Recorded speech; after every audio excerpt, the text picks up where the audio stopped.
ಗೆದ್ದು ನಿಲ್ಲುತ್ತೇನೆಂಬ ಜಿದ್ದಿನಿಂದಲ್ಲ, ಲೆಕ್ಕವೇ ಇರದ ದೀಪ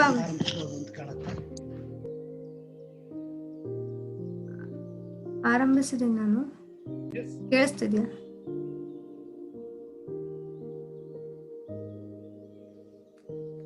ಹಣತೆ ಹಚ್ಚುತ್ತೇನೆ ನಾನು, ಈ ಕತ್ತಲನ್ನು ಗೆದ್ದು ನಿಲ್ಲುತ್ತೇನೆಂಬ ಜಿದ್ದಿನಿಂದಲ್ಲ, ಲೆಕ್ಕವೇ ಇರದ ದೀಪಾವಳಿಯ ಹಡಗುಗಳೇ ಇದರಲ್ಲಿ ಮುಳುಗಿ ಕರಗಿರುವಾಗ ನಾನು ಹಚ್ಚುವ ಹಣತೆ ಶಾಶ್ವತವೆಂಬ ಭ್ರಾಂತಿ ನನಗಿಲ್ಲ. ಎಲ್ಲರಿಗೂ ನಮಸ್ಕಾರ. ಕಾರ್ಯಕ್ರಮಕ್ಕೆ ಸ್ವಾಗತ. ನಾಡು, ನುಡಿ, ಕಲೆ, ಸಾಹಿತ್ಯ, ಸಂಗೀತ, ಪುಸ್ತಕ, ಬೌದ್ಧಿಕ ಚಿಂತನೆ ಇತ್ಯಾದಿಗಳ ಮೂಲಕ ನಸುಕಿನ ಬೆಳಕು ಹರಿಸುವ ಸಂಕಲ್ಪದೊಂದಿಗೆ ಹುಟ್ಟಿಕೊಂಡ ಸಹೃದಯ ವೇದಿಕೆ ನಸುಕು.com. ನಮ್ಮ 4 ಕಾರ್ಯಕ್ಷೇತ್ರಗಳಾದ ಅಂತರ್ಜಾಲ, ಇ ಮ್ಯಾಗಝಿನ್, ಸಾಮಾಜಿಕ ಜಾಲತಾಣಗಳು, ಝೂಮ್ ಲೈವ್ ಕಾರ್ಯಕ್ರಮಗಳು ಹಾಗೂ ಡಿಜಿಟಲ್ ಪ್ರಸ್ತುತಿಗಳು ಈ ನಿಟ್ಟಿನಲ್ಲಿ ಸದಾ ಕಾರ್ಯತತ್ಪರವಾಗಿದೆ. ಸಹೃದಯಿ ಕನ್ನಡಿಗರ, ಗುರು ಹಿರಿಯರ, ಓದುಗರ, ವೀಕ್ಷಕರ ಹಾಗೂ ಎಲ್ಲ ಹಿತೈಷಿಗಳ ಬೆಂಬಲ, ಸಹಕಾರ ಹಾಗೂ ಪಾಲ್ಗೊಳ್ಳುವಿಕೆಗಳಿಂದ ಎಲ್ಲವೂ ಸಾಧ್ಯವಾಗುತ್ತಿದೆ ಎಂದು ವಿನಯಪೂರ್ವಕವಾಗಿ ತಿಳಿಸಲು ಹರ್ಷವಾಗುತ್ತದೆ. ಇಂದಿನ ಈ ಕಾರ್ಯಕ್ರಮ ನಮ್ಮ ಚೊಚ್ಚಲ ಕವಿಗೋಷ್ಠಿಯಾಗಿದೆ. ಈ ಕವಿಗೋಷ್ಠಿಯ ಅಧ್ಯಕ್ಷತೆಯನ್ನ ವಹಿಸಿರುವಂತಹ ಶ್ರೀಯುತ ಡಿ.ಎಸ್. ರಾಮಸ್ವಾಮಿ ಸರ್ ಅವರ ಕಿರುಪರಿಚಯವನ್ನ ಮಾಡಿಕೊಡಲಿದ್ದೇನೆ. ಅರಸೀಕೆರೆ ತಾಲೂಕಿನ 5ನೇ ಸಾಹಿತ್ಯ ಸಮ್ಮೇಳನದ ಅಧ್ಯಕ್ಷತೆಯ ಗೌರವವನ್ನ ಪಡೆದಿರುವ ಶ್ರೀಯುತರು ವೃತ್ತಿಯಿಂದ ಭಾರತೀಯ ಜೀವ ವಿಮಾ ನಿಗಮದ ಆಡಳಿತಾಧಿಕಾರಿಗಳು. ಪ್ರಸ್ತುತ ಅರಸೀಕೆರೆ ಶಾಖೆಯಲ್ಲಿ ಕಾರ್ಯನಿರ್ವಹಿಸುತ್ತಿದ್ದಾರೆ. ಮೂಲತಃ ತರೀಕೆರೆಯವರಾದ ಇವರು ಪ್ರಸ್ತುತ ಅರಸೀಕೆರೆಯಲ್ಲಿ ನೆಲೆಸಿದ್ದಾರೆ. ಇವರ ಮೊದಲ ಸಂಕಲನ ಮರೆತ ಮಾತು ಕೃತಿಗೆ ಕೇಂದ್ರ ಕನ್ನಡ ಸಾಹಿತ್ಯ ಪರಿಷತ್ತಿನ ಡಿ.ಸಿ. ಅನಂತಸ್ವಾಮಿ ಪ್ರಶಸ್ತಿ ಮತ್ತು ಶಿವಮೊಗ್ಗದ ಕರ್ನಾಟಕ ಸಂಘದ ಪ್ರೊಫೆಸರ್ ಜಿ.ಎಸ್. ಶಿವರುದ್ರಪ್ಪ ಕಾವ್ಯ ಪ್ರಶಸ್ತಿಯನ್ನ ಪಡೆದಿದ್ದಾರೆ. ಶ್ರೀಯುತರು ರಚಿಸಿರುವ ಉಳಿದ ಪ್ರತಿಮೆಗಳು ಹಸ್ತಪ್ರತಿಗೆ ಕಾಂತಾವರ ಕನ್ನಡ ಸಂಘದ ಮುದ್ದಣ ಕಾವ್ಯ ಪ್ರಶಸ್ತಿಗೆ ಭಾಜನರಾಗಿದ್ದಾರೆ. ಈ ಪ್ರಶಸ್ತಿಯನ್ನು ಗಳಿಸಿದ ಹಾಸನ ಜಿಲ್ಲೆಯ ಏಕೈಕ ಕವಿ ಇವರು. ಇವರು ರಚಿಸಿರುವ ತೆರೆದರಷ್ಟೇ ಬಾಗಿಲು ಕೃತಿಗೆ ವಿಭಾ ಪ್ರಶಸ್ತಿ ಪುರಸ್ಕೃತರಾಗಿದ್ದಾರೆ. ಪ್ರಜಾವಾಣಿ ಪತ್ರಿಕೆಯ ದೀಪಾವಳಿ ಸ್ಪರ್ಧೆ, ಕನ್ನಡ ಪ್ರಭಾ ಪತ್ರಿಕೆಯ ಸಂಕ್ರಾಂತಿ ಕಥಾ ಸ್ಪರ್ಧೆಗಳಲ್ಲಿ ಹಲವು ಬಾರಿ ಬಹುಮಾನಗಳನ್ನ ಗಳಿಸಿರುವ ಇವರು ಸಂಚಯ ಸಾಹಿತ್ಯ ಪತ್ರಿಕೆಯ ಕಾವ್ಯ ಸ್ಪರ್ಧೆಯಲ್ಲಿ 5 ಬಾರಿ ಬಹುಮಾನವನ್ನ ಗಳಿಸಿದ್ದಾರೆ. ಅಲ್ಲದೆ ಸಂಚಯ ಪ್ರಕಟಿಸಿದ 2 ಕವನ ಸಂಕಲನಗಳ ಸಂಪಾದಕರಾಗಿ ಕೂಡ ಕಾರ್ಯನಿರ್ವಹಿಸಿದ್ದಾರೆ. ಸುಧಾ ಪತ್ರಿಕೆಯ ಯುಗಾದಿ ಪ್ರಬಂಧ ಸ್ಪರ್ಧೆಯಲ್ಲಿಯೂ ಇವರು ಬಹುಮಾನವನ್ನ ಪಡೆದಿದ್ದಾರೆ. ಹಾಸನದಲ್ಲಿ ಪ್ರಕಟವಾಗುವ ಜನತಾ ಮಾಧ್ಯಮದಲ್ಲಿ ಇವರು ಬರೆಯುತ್ತಿದ್ದ ಅಂಕಣ ಬರಹಗಳನ್ನು ಸೇರಿಸಿ ಅನುಸಂಧಾನ ಎಂಬ ಕೃತಿ 2018ರಲ್ಲಿ ಬಿಡುಗಡೆಯಾಯಿತು. ಈ ಕೃತಿಗೆ ಶಿವಮೊಗ್ಗದ ಕರ್ನಾಟಕ ಸಂಘದ ಡಾಕ್ಟರ್ ಹ.ಮ. ನಾಯಕ್ ಅಂಕಣ ಬರಹ ಪುಸ್ತಕ ಪ್ರಶಸ್ತಿ ಲಭಿಸಿದೆ. ಅಲ್ಲದೆ ವಿಜಯ ಕರ್ನಾಟಕ ಪತ್ರಿಕೆಯ ಒಪೆಟ್ ಪುಟಕ್ಕೆ ಇವರು ಬರೆಯುತ್ತಿದ್ದ ಬರಹಗಳನ್ನು ಸಂಕಲಿಸಿ ಮನೆಯಿಂದ ಮನೆಗೆ ಎಂಬ ಕೃತಿ 2018ರಲ್ಲಿ ಪ್ರಕಟವಾಯಿತು. ಹಾಸನ, ಭದ್ರಾವತಿ ಮತ್ತು ಮೈಸೂರು ಆಕಾಶವಾಣಿಗಳಿಂದ 150ಕ್ಕೂ ಹೆಚ್ಚು ಚಿಂತನೆಗಳು ಪ್ರಸಾರವಾಗಿದೆ. ಜೊತೆಗೆ ಬೆಂಗಳೂರು ಆಕಾಶವಾಣಿ ಕೇಂದ್ರದ ಹೊಸ ದನಿ ಹೊಸ ಬನಿ ಭಾವಗೀತೆ ಕಾರ್ಯಕ್ರಮದಲ್ಲಿ ಇವರು ರಚಿಸಿದ ಕವಿತೆಗಳು ಗೀತೆಯಾಗಿ ಪ್ರಸಾರಗೊಂಡಿದೆ. ಗದಗ ಮತ್ತು ಉಡುಪಿ ಜಿಲ್ಲೆಯ ಅಖಿಲ ಭಾರತೀಯ ಸಾಹಿತ್ಯ ಸಮ್ಮೇಳನಗಳು, ಆಳ್ವಾಸ್ ನುಡಿಸಿರಿಯ ಕವಿ ನಮನ, ದಸರಾ ಗೋಷ್ಠಿಗಳು ಸೇರಿದಂತೆ ವಿವಿಧ ಕವಿಗೋಷ್ಠಿಗಳಲ್ಲಿ ಇವರು ಆಹ್ವಾನಿತರಾಗಿ ಭಾಗವಹಿಸಿದ್ದಾರೆ. ಕನ್ನಡ ಸಾಹಿತ್ಯ ಅಕಾಡೆಮಿಯ ವಿವಿಧ ವಿಚಾರ ಸಂಕಿರಣಗಳಲ್ಲಿ ಇವರು ಸಂಪನ್ಮೂಲ ವ್ಯಕ್ತಿಯಾಗಿ ಭಾಗವಹಿಸಿದ್ದಾರೆ. ಶ್ರೀ ಸ್ವಭಾವ ಕೋಳಗುಂದ ಮತ್ತು ಕೊಟ್ರೇಶ್ ಅಮರಗೋಳ ಮಠ ನಡೆಸುವ ಕುರಿತೋದದೆಯುಂ ಸಾಹಿತ್ಯ ಕಾರ್ಯಕ್ರಮಗಳಲ್ಲಿಯೂ ಇವರು ಭಾಗವಹಿಸಿ ಸಾಹಿತ್ಯಾಸಕ್ತರಿಗೆ ಪ್ರೋತ್ಸಾಹವನ್ನ ನೀಡಿದ್ದಾರೆ. ಶ್ರೀಯುತರು ರಚಿಸಿರುವ ಉಳಿದ ಪ್ರತಿಮೆಗಳು ಕೃತಿಗೆ ಡಾಕ್ಟರ್ ಯು.ಆರ್. ಅನಂತಮೂರ್ತಿಯವರು ಬೆನ್ನುಡಿ ಬರೆದಿದ್ದರೆ, ಇವರ ಉಳಿದ 2 ಸಂಕಲನಗಳಿಗೆ ಒ.ಎಲ್. ನಾಗಭೂಷಣ ಸ್ವಾಮಿ ಮತ್ತು ಎಚ್.ಎಸ್. ರಾಘವೇಂದ್ರ ಅವರು ಮುನ್ನುಡಿ ಬರೆದಿರುವುದು ಶ್ರೀಯುತರ ಕಾವ್ಯ ಕೃಷಿಗೆ ಸಿಕ್ಕ ಗೌರವವಾಗಿದೆ. ಎಡಬಿಡದ ಕಚೇರಿ ಕೆಲಸದ ಜೊತೆಗೆ ಸಾಹಿತ್ಯ ಕೃಷಿಯಲ್ಲಿ ಸಕ್ರಿಯವಾಗಿರುವ ಶ್ರೀಯುತರಿಗೆ ಪ್ರವಾಸದಲ್ಲಿ ಅತೀವ ಆಸಕ್ತಿ. ದೇಶದಾದ್ಯಂತ ಸಂಚರಿಸಿರುವ ಇವರು ಅಂಡಮಾನ್ ಕುರಿತ ಪ್ರವಾಸ ಕಥನ ಅವಧಿಯಲ್ಲಿ ಧಾರಾವಾಹಿಯಾಗಿ ಪ್ರಕಟಗೊಂಡಿತ್ತು. ಸದ್ಯ ಸಂಗಾತಿ ಸಾಹಿತ್ಯ ಪತ್ರಿಕೆಯಲ್ಲಿ ಪ್ರತಿ ಗುರುವಾರ ಫೇಸ್ಬುಕ್ ಕವಿಗಳ ಕವಿತೆಗಳ ವಿಮರ್ಶನಾ ಲೇಖನಗಳನ್ನು ಹೊಸ ದನಿ ಹೊಸ ಬನಿ ಅಂಕಣಗಳ ಮೂಲಕ ಪ್ರಕಟಿಸಿ ಹೊಸ ಕವಿಗಳನ್ನು ಪ್ರೋತ್ಸಾಹಿಸುತ್ತಿದ್ದಾರೆ.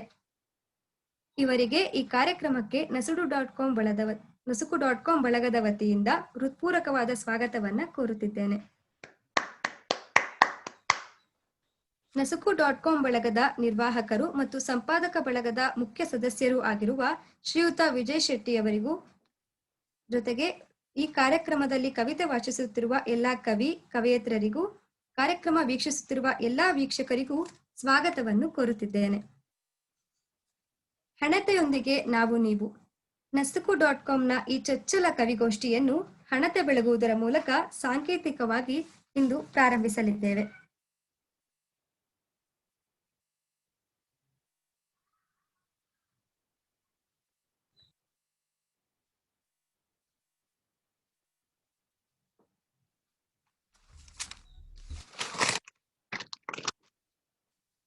ಈಗ ಕವಿಗೋಷ್ಠಿಯನ್ನು ಪ್ರಾರಂಭಿಸೋಣ.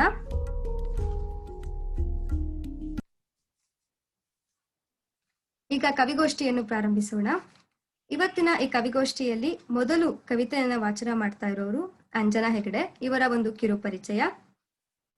ಇವತ್ತು ಮೊದಲನೇದಾಗಿ ಕವಿತೆ ವಾಚನ ಮಾಡ್ತಾ ಇರುವಂತಹ ಅಂಜನಾ ಹೆಗಡೆ ಇವರು ಮೂಲತಃ ಉತ್ತರ ಕನ್ನಡದವರಾಗಿದ್ದು ಪ್ರಸ್ತುತ ಬೆಂಗಳೂರಿನಲ್ಲಿ ನೆಲೆಸಿದ್ದಾರೆ. ಕಾಡು ಕತ್ತಲೆಯ ಮೌನ ಮಾತುಗಳು ಇವರ ಪ್ರಕಟಿತ ಕವನ ಸಂಕಲನ. ಓದು ಬರಹದ ಜೊತೆಗೆ ಗಾರ್ಡನಿಂಗ್ ಇವರ ನೆಚ್ಚಿನ ಹವ್ಯಾಸ. ಇಂದು ತಮ್ಮ ಕವಿತೆಯನ್ನ ಇಲ್ಲಿ ವಾಚಿಸಲಿದ್ದಾರೆ. ಎಲ್ರಿಗೂ ನಮಸ್ಕಾರ. ಕವಿಗೋಷ್ಠಿಯ ಸಂಘಟಕರಿಗೆ ನನ್ನ ಧನ್ಯವಾದಗಳು. ನಾನು ಇಂದು ಇಲ್ಲಿ ವಾಚನ ಮಾಡಲಿರುವ ಕವಿತೆ ಅಂಗಳದಂಚಿಗೆ. ಅಂಗಳದಂಚಿಗೆ ಹಬ್ಬಿದ ಜಾಜಿ ಬಳ್ಳಿಯ ಚಿಗುರಿನ ಮೈ ತುಂಬ ಅರೆಬಿರಿದ ಮೊಗ್ಗುಗಳು, ಕಣ್ಣಂಚಿನ ಕನಸುಗಳಂತೆ. ನೆಲದ ಹೊಕ್ಕುಳಲೊಂದು ಬೇರ ಇಳಿಸಿ ಬೆವರ ಹನಿಯನ್ನೇ ಉಸಿರಾಡಿ ರೆಕ್ಕೆಗಳ ಹರಡಿದವು ಆಗಸಕ್ಕೆ. ಸತ್ತು ಗದ್ದಲದ ಹಂಗಿಲ್ಲದ ಸುಖ ಸೀಮೆ ದಾಟಿದ ಹೊತ್ತು ಕಂಬದ ಮೇಲೊಂದು ಮರಿಚಿಟ್ಟೆ ಅತ್ತಿಂದಿತ್ತ ಸರಿದು ಬಣ್ಣದ ಕನಸುಗಳ ಸಾಗಿಸುತ್ತಿದೆ. ಕಂಬದ ಮೇಲೊಂದು ಮರಿಚಿಟ್ಟೆ ಅತ್ತಿಂದಿತ್ತ ಸರಿದು ಬಣ್ಣದ ಕನಸುಗಳ ಸಾಗಿಸುತ್ತಿದೆ. ಕನಸಿನಲ್ಲಿಯೂ ಹಮ್ಮು ಹೊತ್ತ ಹೂನಗೆಯ ಹುಡುಗನ ನೆನಪಲ್ಲಿ ಕಣ್ರೆಪ್ಪೆಯ ಕೂದಲೊಂದು ಏಕಾಂತ ತೊರೆದು ಬಯಲ ಸೇರುವ ಹೊತ್ತು ಅಂಗೈ ಮೇಲಿನ ಮೊಗ್ಗು ಬಿರಿದು ಮುಷ್ಟಿ ತುಂಬ ಅರಳುತ್ತಿದೆ. ತಲುಪಿರಬಹುದು ಹಾರಿದ ಕೂದಲೆಳೆ ಆತನೆದೆಯ ಆಳಕ್ಕೆ, ಅಂಗಳಕ್ಕೆ ಗೋಡೆಗಳ ಗಡಿಯಿಲ್ಲ. ತಲುಪಿರಬಹುದು ಹಾರಿದ ಕೂದಲೆಳೆ ಆತನೆದೆಯ ಆಳಕ್ಕೆ, ಅಂಗಳಕ್ಕೆ ಗೋಡೆಗಳ ಗಡಿಯಿಲ್ಲ. ಚುಕ್ಕಿ ಇಟ್ಟು ಬರೆದ ರಂಗೋಲಿಯ ಹೂವಿನ ರಂಗೋಲಿಯ ಮೈಮೇಲೀಗ ಕನಸಿನ ಬಣ್ಣಗಳು ಹರಿದಾಡಿ ಅಂಟಿಕೊಂಡಿವೆ ಗೆರೆಗಳ ನಡುವಿನ ನಿವಾತದಲ್ಲಿ, ಅಂತರಗಳ ಮೀರುವ ಮೌನದಲ್ಲಿ. ಅರ್ಧಕ್ಕೆ ನಿಂತ ಮಾತುಗಳೆಲ್ಲ ಹರಿಯುತ್ತಿವೆ ಜೀವಜಲವಾಗಿ ಅಂಗಳದಂಚಿಗೆ. ಅಂತರಗಳ ಮೀರುವ ಮೌನದಲ್ಲಿ ಅರ್ಧಕ್ಕೆ ನಿಂತ ಮಾತುಗಳೆಲ್ಲ ಹರಿಯುತ್ತಿವೆ ಜೀವಜಲವಾಗಿ ಅಂಗಳದಂಚಿಗೆ. ಅಲ್ಲೊಂದು ಮರಿಹಕ್ಕಿ ರೆಕ್ಕೆ ಬಲಿವ ಗಳಿಗೆಗಾಗಿ ಕಾಯುತ್ತಿರಬಹುದು. ಅದರ ಕನಸಿನಲ್ಲೂ ಇರಬಹುದು ಜಾಜಿಯ ಮೊಗ್ಗಿನ ಪರಿಮಳದಂತ ಹುಡುಗ. ಅಲ್ಲೊಂದು ಮರಿಹಕ್ಕಿ ರೆಕ್ಕೆ ಬಲಿವ ಗಳಿಗೆಗಾಗಿ ಕಾಯುತ್ತಿರಬಹುದು. ಅದರ ಕನಸಲ್ಲೂ ಇರಬಹುದು ಜಾಜಿಯ ಮೊಗ್ಗಿನ ಪರಿಮಳದಂತ ಹುಡುಗ. ಧನ್ಯವಾದಗಳು.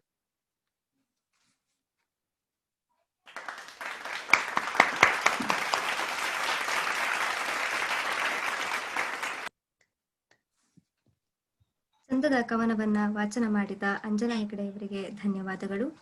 ಮುಂದಿನ ಕವಿತೆಯನ್ನು ವಾಚಿಸಲಿರುವವರು ಕೃಷ್ಣ ದೇವಾಂಗಮಠ. ಬೆಳಗಾವಿ ಜಿಲ್ಲೆ ಸವದತ್ತಿಯವರಾದ ಇವರು ಪ್ರಸ್ತುತ ಧಾರವಾಡದಲ್ಲಿ ನೆಲೆಸಿದ್ದಾರೆ. ಇವರಿಗೆ ಫೋಟೋಗ್ರಫಿ, ಪ್ರವಾಸ, ಸಂಗೀತ, ಸಾಹಿತ್ಯ ಇಷ್ಟದ ಕ್ಷೇತ್ರಗಳು. ಪ್ರಾಧಿಕಾರದ ಸಹಾಯಧನ ಪಡೆದು ತಮ್ಮ ಚೊಚ್ಚಲ ಕವನ ಸಂಕಲನ ಭಾವಬುದ್ಧಿಯನ್ನು 2014ರಲ್ಲಿ ಪ್ರಕಟಿಸಿದರು. ಸದ್ಯ ಇವರ 2ನೇ ಸಂಕಲನ ಪ್ರಕಟಣೆಯ ತಯಾರಿ ನಡೆಯುತ್ತಿದೆ. ಈಗ ಕೃಷ್ಣ ದೇವಾಂಗಮಠ ಇವರು ತಮ್ಮ ಕವಿತೆಯನ್ನು ವಾಚಿಸಲಿದ್ದಾರೆ. ಎಲ್ರಿಗೂ ನಮಸ್ಕಾರ. ಕವಿತೆ ಜಗದಗಲ ಬೇರಿನ ಮರಕೆ. ನಿನ್ನ ತಿಳಿವಿಗೊಂದೇ ಸಾಧ್ಯ ಇಂಥ ಸೌಂದರ್ಯ ಪ್ರಜ್ಞೆ. ಕೈ ಹಿಸುಕಿಕೊಳ್ಳುವ ನನ್ನಂಥವರ ನೆರಳು ಇಲ್ಲದಿರಲಿ ಅಲ್ಲಿ. ಮುಗಿದರೂ ಮುಗಿಯದಂತಹ ಹಗಲ ಬೆನ್ನಿಗೆಷ್ಟು ಸಾವಿನ ಹೆಗಲು. ಸತ್ತ ದೇಹಕ್ಕೆ ಮತ್ತೆ ಜೀವ ತರುವಂತ ಕಾಲದ ಅನಾದಿ ಅಗ್ನಿಯೇ. ಜೀವದ ರೆಪ್ಪೆಯಾಡುವವು ಪರಮಾತ್ಮ ಕೈಚಾಚಿ ಕರೆದ ಹಾಗೆ. ಇಂಥ ಸಮಯಕ್ಕೆ ಕ್ಷಿತಿಜವೇ ಆಡುವುದು ಕಣ್ಣೀನಿದ್ರು. ಮೊಳಗಿದ ಸಿಟ್ಟು ತಟ್ಟಿರಬೇಕು. ಈಗ ಎಲ್ಲೆಡೆ ಬರಿಯ ಮೌನ. ಕೊಂಬು ಅಲುಗಾಡಲಷ್ಟೇ ಸಾಕಲ್ಲವೇ, ಎಲ್ಲ ನಶ್ವರದ ಹಾದಿ. ಬಿಸಿಲಿಗೆ ತನ್ನ ತುಂಬು ಮೈಯೊಡ್ಡಿ ನಿಂತ ಮಂಜು ಹುಡಿಯಂತ ಹೂವೆ. ಪಟಪಟನೆ ರೆಕ್ಕೆ ಬಡಿದವಳೆ ಹಾರಿ ಹೋಗುವಳು ಪರಲೋಕ ಪಿತನೆಡೆಗೆ. ಇಷ್ಟದೇವರು ನೆಟ್ಟ ಜಗದಗಲ ಬೇರಿನ ಮರಕ್ಕೆ ನೀರೆರೆವ ಭ್ರಮೆಯೇ. ಬದುಕಿನುದ್ದಕ್ಕೂ ಬೆನ್ನು ಕೊಟ್ಟ ಸಂತನಿಗೆ ಮೊಗಚುವುದು ಕಡಗೋಲು. ಅಶರೀರವಾಣಿಯೇ ಹೇಳು, ಒಂದಾಗುವುದಕ್ಕೆ ಹೇಗೆ ಅನುವಾಗುವುದು. ಮತ್ತೆ ಅವತರಿಸಿ ಬರುವ ದೇವರೊಳಗೆ. ಧನ್ಯವಾದಗಳು.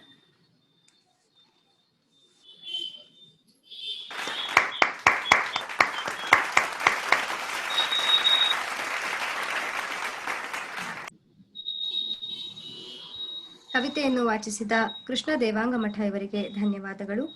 ಮುಂದೆ ಕವಿತೆ ವಾಚಿಸಲಿರುವವರು ಪೂರ್ಣಿಮಾ ಸುರೇಶ್. ಕನ್ನಡ ಹಾಗೂ ಪತ್ರಿಕೋದ್ಯಮದಲ್ಲಿ MA ಪದವೀಧರರಾಗಿರುವ ಇವರು ಆಕಾಶವಾಣಿ ಮತ್ತು ರಂಗಭೂಮಿ ಕಲಾವಿದೆಯಾಗಿದ್ದಾರೆ. ಮಂಗಳೂರು ವಿಶ್ವವಿದ್ಯಾನಿಲಯದ ಕೊಂಕಣಿ ಅಧ್ಯಯನ ಕೇಂದ್ರ ಮತ್ತು ರಾಜ್ಯ ಕೊಂಕಣಿ ಸಾಹಿತ್ಯ ಅಕಾಡೆಮಿ ಸದಸ್ಯರಾಗಿರುವ ಇವರು 3 ಕವನ ಸಂಕಲನಗಳು ಸೇರಿದಂತೆ 6 ಪುಸ್ತಕಗಳು ಬಿಡುಗಡೆಯಾಗಿದೆ.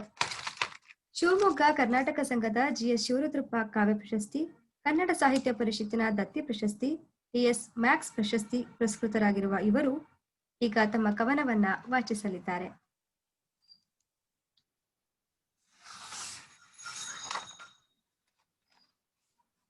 ಎಲ್ರಿಗೂ ನಮಸ್ತೆ. ನನ್ನ ಕವನದ ಶೀರ್ಷಿಕೆ ಅಕಾಲ ಮಳೆ. ಅಕಾಲದ ಮಳೆ ನಿನ್ನೆ ನನ್ನೆದುರು ಅಚಾನಕ್ ನಿಂತ ಅಚ್ಚರಿ ನೋಡಿದೆ, ಬಿಡಿಸಿ ದಿಟ್ಟಿಸಿದೆ. ಅಕಾಲದ ಮಳೆ ನಿನ್ನೆ ನನ್ನೆದುರು ನಿಂತ ಅಚ್ಚರಿ ನೋಡಿದೆ, ಬಿಡಿಸಿ ದಿಟ್ಟಿಸಿದೆ.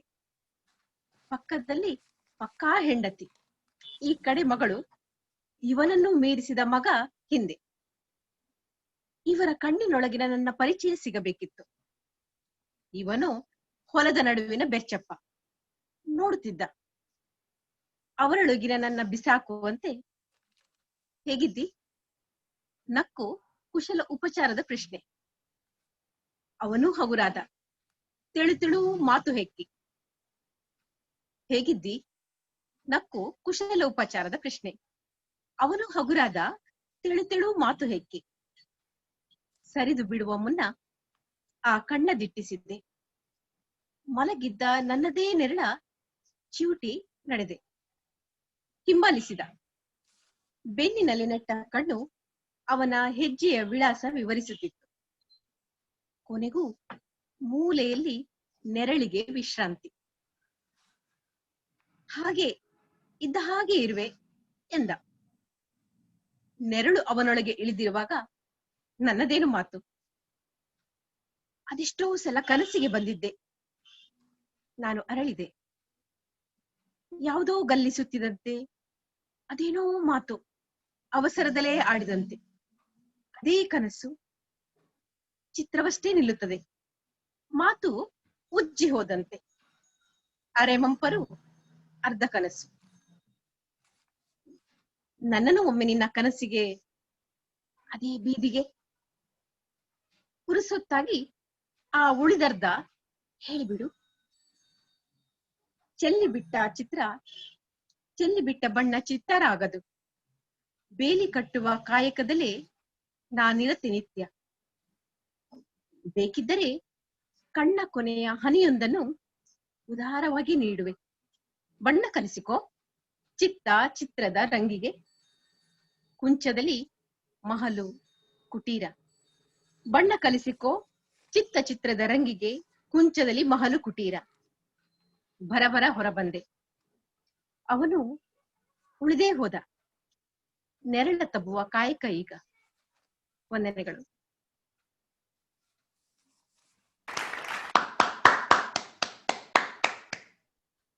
ಅಕಾಲ ಮಳೆ ಶೀರ್ಷಿಕೆಯ ಕವಿತೆಯನ್ನು ಅಕಾಲ ಮಳೆ ಶೀರ್ಷಿಕೆಯ ಕವಿತೆಯನ್ನು ವಾಚಿಸಿದ ಪೂರ್ಣಿಮಾ ಸುರೇಶ್ ಇವರಿಗೆ ಧನ್ಯವಾದಗಳು. ಈಗ ಕವಿತೆಯನ್ನು ಪ್ರಸ್ತುತಪಡಿಸುತ್ತಿರುವವರು ಡಾಕ್ಟರ್ ಗೋವಿಂದ ಹೆಗಡೆ. ವೃತ್ತಿಯಲ್ಲಿ ಅರವಳಿಕೆ ತಜ್ಞರು, MBBS DA ಪದವೀಧರರಾಗಿರುವ ಡಾಕ್ಟರ್ ಗೋವಿಂದ ಹೆಗಡೆಯವರು ಹುಬ್ಬಳ್ಳಿಯಲ್ಲಿ ಖಾಸಗಿಯಾಗಿ ವೃತ್ತಿ ನಿರ್ವಹಿಸುತ್ತಿದ್ದಾರೆ. ಕನ್ನಡದ ಪ್ರಮುಖ ಗಜಲ್ಕಾರರ ಸಾಲಿನಲ್ಲಿ ಗುರುತಿಸಿಕೊಂಡಿರುವ ಶ್ರೀಯುತರು ಕಾವ್ಯ ಸಾಹಿತ್ಯಗಳಲ್ಲಿ ಅಪಾರ ಒಲವನ್ನ ಹೊಂದಿದ್ದಾರೆ.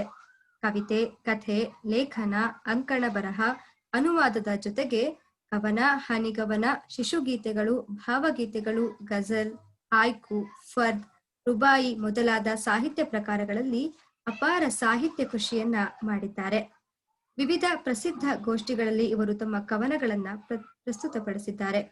ಜೊತೆಗೆ HSK ಬೆಳಕು ಕಾರ್ಯಕ್ರಮ ಸೇರಿದಂತೆ ಅನೇಕ ಪ್ರತಿಷ್ಠಿತ ಗೋಷ್ಠಿಗಳ ಅಧ್ಯಕ್ಷತೆಯನ್ನು ವಹಿಸಿದ ಗೌರವ ಇವರದ್ದು. ಇತ್ತೀಚೆಗೆ ಇವರ 2ನೇ ಕವನ ಸಂಕಲನ ಪೇಟೆ ಬೀದಿಯ ತೇರು ಲೋಕಾರ್ಪಣೆಗೊಂಡಿದ್ದು, ಇವರ ಮೊದಲ ಪ್ರಕಟಿತ ಕವನ ಸಂಕಲನ ಕನಸು ಕೋಳಿಯ ಕತ್ತು ಕನ್ನಡ ಪುಸ್ತಕ ಪ್ರಾಧಿಕಾರದ ಯುವ ಬರಹಗಾರರಿಗೆ ಪ್ರೋತ್ಸಾಹದ ಅಡಿಯಲ್ಲಿ ಪುರಸ್ಕೃತಗೊಂಡಿದೆ.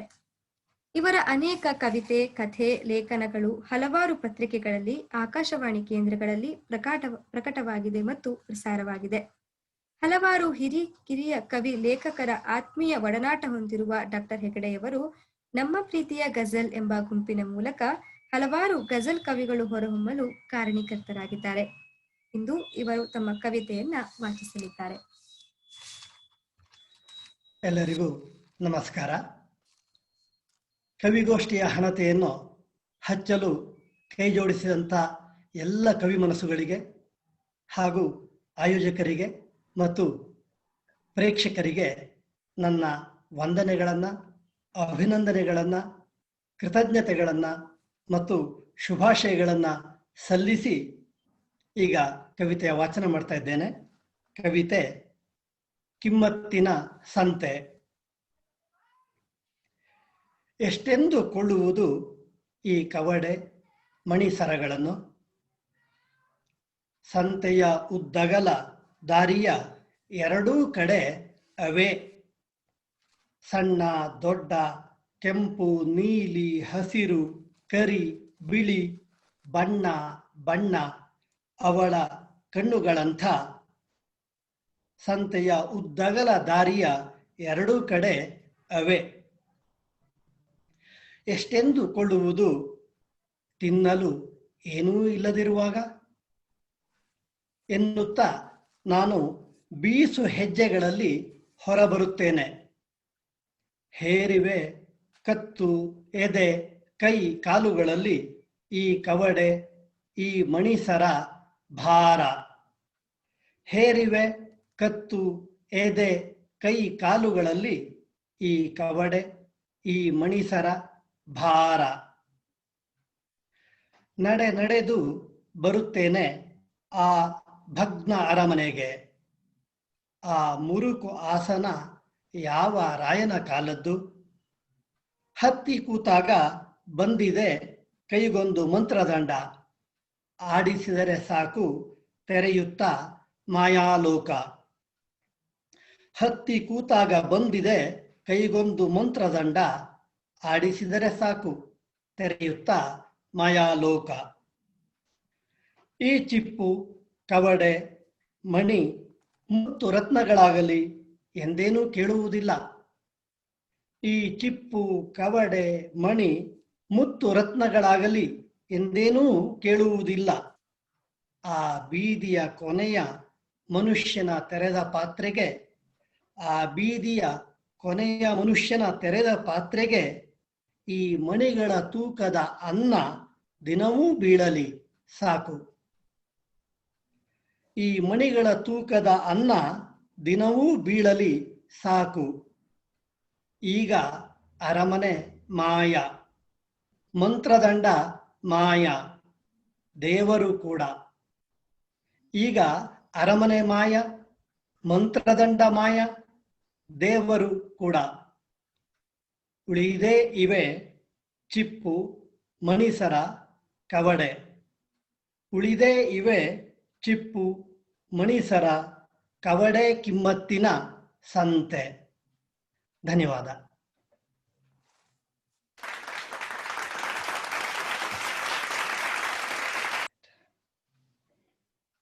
ಕಿಮ್ಮತ್ತಿನ ಸಂತೆ ಕವಿತೆಯನ್ನು ವಾಚಿಸಿದ ಗೋವಿಂದ ಹೆಗಡೆ ಸರ್ ಅವರಿಗೆ ಧನ್ಯವಾದಗಳು. ಈಗ ಕವಿತೆಯನ್ನು ವಾಚಿಸುತ್ತಿರುವವರು ಎಂಆರ್ ಭಗವತಿ. ಬೆಂಗಳೂರಿನಲ್ಲಿ ವಾಸವಾಗಿರುವ ಶ್ರೀಮತಿ ಎಂಆರ್ ಭಗವತಿಯವರು ಬರಹ ಮತ್ತು ಅನುವಾದದಲ್ಲಿ ತಮ್ಮನ್ನು ತೊಡಗಿಸಿಕೊಂಡಿದ್ದಾರೆ. ಜೊತೆಗೆ ವಿಜ್ಞಾನ, ಕಲೆ, ಛಾಯಾಗ್ರಹಣದಲ್ಲಿಯೂ ಆಸಕ್ತರಾಗಿದ್ದಾರೆ. ಕನ್ನಡದ ಅನೇಕ ಪತ್ರಿಕೆಗಳಲ್ಲಿ ಇವರ ಅಂಕಣ, ಬರಹ, ಕವಿತೆ, ಕಥೆ, ಪುಸ್ತಕ ಪರಿಚಯ, ವಿಮರ್ಶಾ ಲೇಖನಗಳು ಪ್ರಕಟಗೊಂಡಿವೆ. ಇವರ ಕವಿತೆಗಳು ಆಕಾಶವಾಣಿಯಲ್ಲಿ ಪ್ರಸಾರವಾಗಿದೆ. ಕೆಲವು ಕಥಾ ಸ್ಪರ್ಧೆ ಮತ್ತು ಛಾಯಾಚಿತ್ರ ಸ್ಪರ್ಧೆಗಳಲ್ಲಿ ತೀರ್ಪುಗಾರರಾಗಿ ಕೂಡ ಕಾರ್ಯನಿರ್ವಹಿಸಿದ್ದಾರೆ. ಜೊತೆಗೆ ಇವರು ಅದ್ಭುತ ಛಾಯಾಗ್ರಾಹಕರು ಕೂಡ. ಇವರು ರಚಿಸಿರುವ ಏಕಾಂತದ ಮಳೆ ಕವನ ಸಂಕಲನ 1999ರಲ್ಲಿ, ಚಂಚಲ ನಕ್ಷತ್ರಗಳು ಕವನ ಸಂಕಲನ 2005ರಲ್ಲಿ ಪ್ರಕಟವಾಗಿದೆ. ಇವರು ಬೆಂಗಳೂರು ಮತ್ತು ಮೈಸೂರಿನಲ್ಲಿ ನಡೆದ ಛಾಯಾಚಿತ್ರ ಪ್ರದರ್ಶನಗಳಲ್ಲಿ ಇವರ ಹಲವಾರು ಛಾಯಾಚಿತ್ರಗಳು ಪ್ರದರ್ಶಿತಗೊಂಡಿದೆ. ಈಗ ಎಂಆರ್ ಭಗವತಿಯವರು ತಮ್ಮ ಕವಿತೆಯನ್ನ ವಾಚಿಸಲಿದ್ದಾರೆ. ಎಲ್ಲರಿಗೂ ನಮಸ್ಕಾರ. ಕವಿತೆಯ ಶೀರ್ಷಿಕೆ 3 ಮೊಟ್ಟೆ. ಬಟ್ಟಲು ಗೂಡಿನಲ್ಲಿ ನೀಲಿ ಬಣ್ಣ ಕಪ್ಪು ಚುಕ್ಕೆಯ 4 ಮೊಟ್ಟೆಗಳು. ನನ್ನ ಹಕ್ಕಿ ತಲೆ ಮತ್ತೆ ಮತ್ತೆ ಇಣುಕಿದಾಗ ಮಗ ಹೇಳಿದ, ಇಲ್ಲಮ್ಮ 3 ಮೊಟ್ಟೆಗಳು. ಕುತೂಹಲದ ಮನಸ್ಸು ಇಣುಕಿತು ಮತ್ತೆ ಮತ್ತೆ. ಅರೆ 3 ಮೊಟ್ಟೆ. ನಿಜ ಹೇಳಿ, ನಾ ಹೇಳಿದ್ದು ಸುಳ್ಳೋ ನಿಜವೋ? ಹಕ್ಕಿಯನ್ನು ಕೇಳೋಣವೆಂದರೆ ಅದು ಪುರುರೆಂದು ಹಾರಿ ಹೋಗಿದೆ. ಮಗನ ಮೇಲೆ ಸಿಟ್ಟು ನನಗೆ. ಮಗ ಹೋಗಿ ಹಕ್ಕಿಯನ್ನೇ ಕೇಳೆಂದ. ನಾನು ನೋಡಿದ್ದಾಗ 4 ಮೊಟ್ಟೆ. ಬೆಕ್ಕು ಹೇಳಿದ್ದು, ನಾನೊಂದು ಮೊಟ್ಟೆಯನ್ನು ತಿಂದೆ. ಬೆಕ್ಕಿನ ಮೇಲೆ ನಕಶಕ ಅಂತ ಸಿಟ್ಟು ನನಗೆ. ಅರೆ, ನಾನು ನೋಡಿದಾಗ 4 ಮೊಟ್ಟೆ. ಹೌದಾ ಅಲ್ಲವ ಅಂದೆ ನಾನು.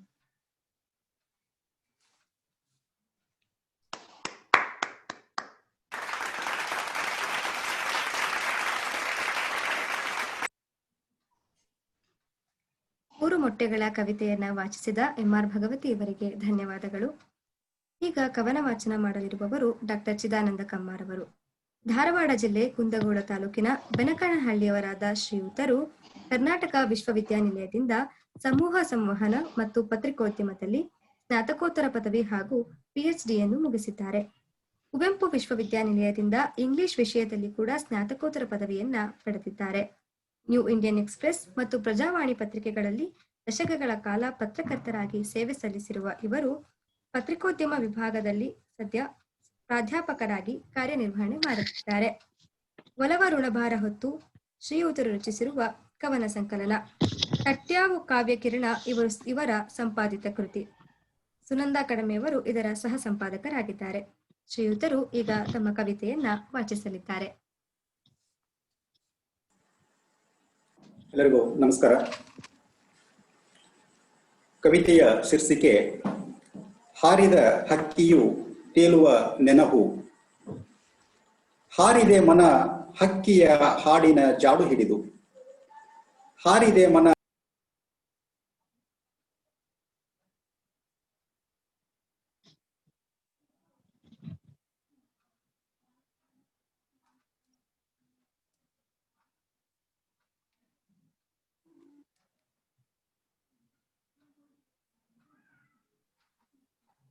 ವಿಜಯ್ ಅವ್ರದ್ದು ಆಡಿಯೋ ಕೇಳ್ತಿಲ್ಲ. ಮ್ಯೂಟ್ ಆಗಿದೆ ಆಡಿಯೋ ನಿಮ್ದು. ಕೇಳಿಸುತ್ತಾ? ಈಗ ಓಕೆ. ಈಗ ಕೇಳಿಸ್ತಿದೆ. ಮೊದಲಿಂದ ಓದ್ಬಿಡಿ ಸರ್. Okay sir. ಓಕೆ. ಕವಿತೆಯ ಶೀರ್ಷಿಕೆ ಹಾರಿದ ಹಕ್ಕಿಯು ತೇಲುವ ನೆನಪು.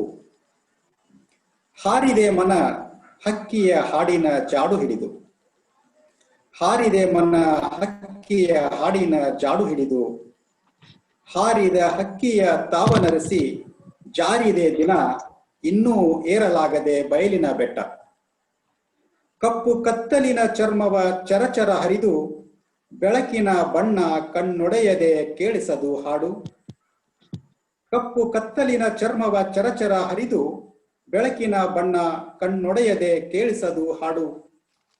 ಕಿವಿ ತುಂಬಿದ ಸದ್ದುಗಳ ಖಾಲಿಯಾಗಿಸುತ್ತ, ಕಿವಿ ತುಂಬಿದ ಸದ್ದುಗಳ ಖಾಲಿಯಾಗಿಸುತ್ತ ಲೋಕ ಸಂಚಾರ ಹೊರಟ ಸ್ವರವೊಂದು ಹಾದು ಹೋದ ದಿಸೆಯ ದಿಟ್ಟಿಸುತ್ತ ನೆನಹೊಂದು ತೇಲಿದೆ.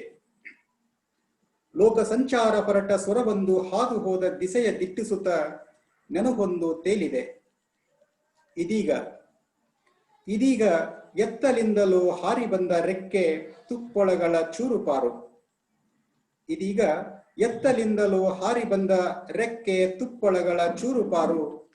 ಇಲ್ಲೇ ಎಲ್ಲೋ ಸನಿಹದಲ್ಲೇ ಇರುವ ಗಾಯಗೊಂಡ ಹಕ್ಕಿಯ ಸುಳಿವು. ಕೇಳಿಸದು ಹೊಸ ಹಾಡು, ಕೇಳಿಸದು ಹೊಸ ಹಾಡು ಕಾಣಿಸಿಕೊಳ್ಳದು ಹಕ್ಕಿ. ಕೇಳಿಸದು ಹೊಸ ಹಾಡು ಕಾಣಿಸಿಕೊಳ್ಳದು ಹಕ್ಕಿ.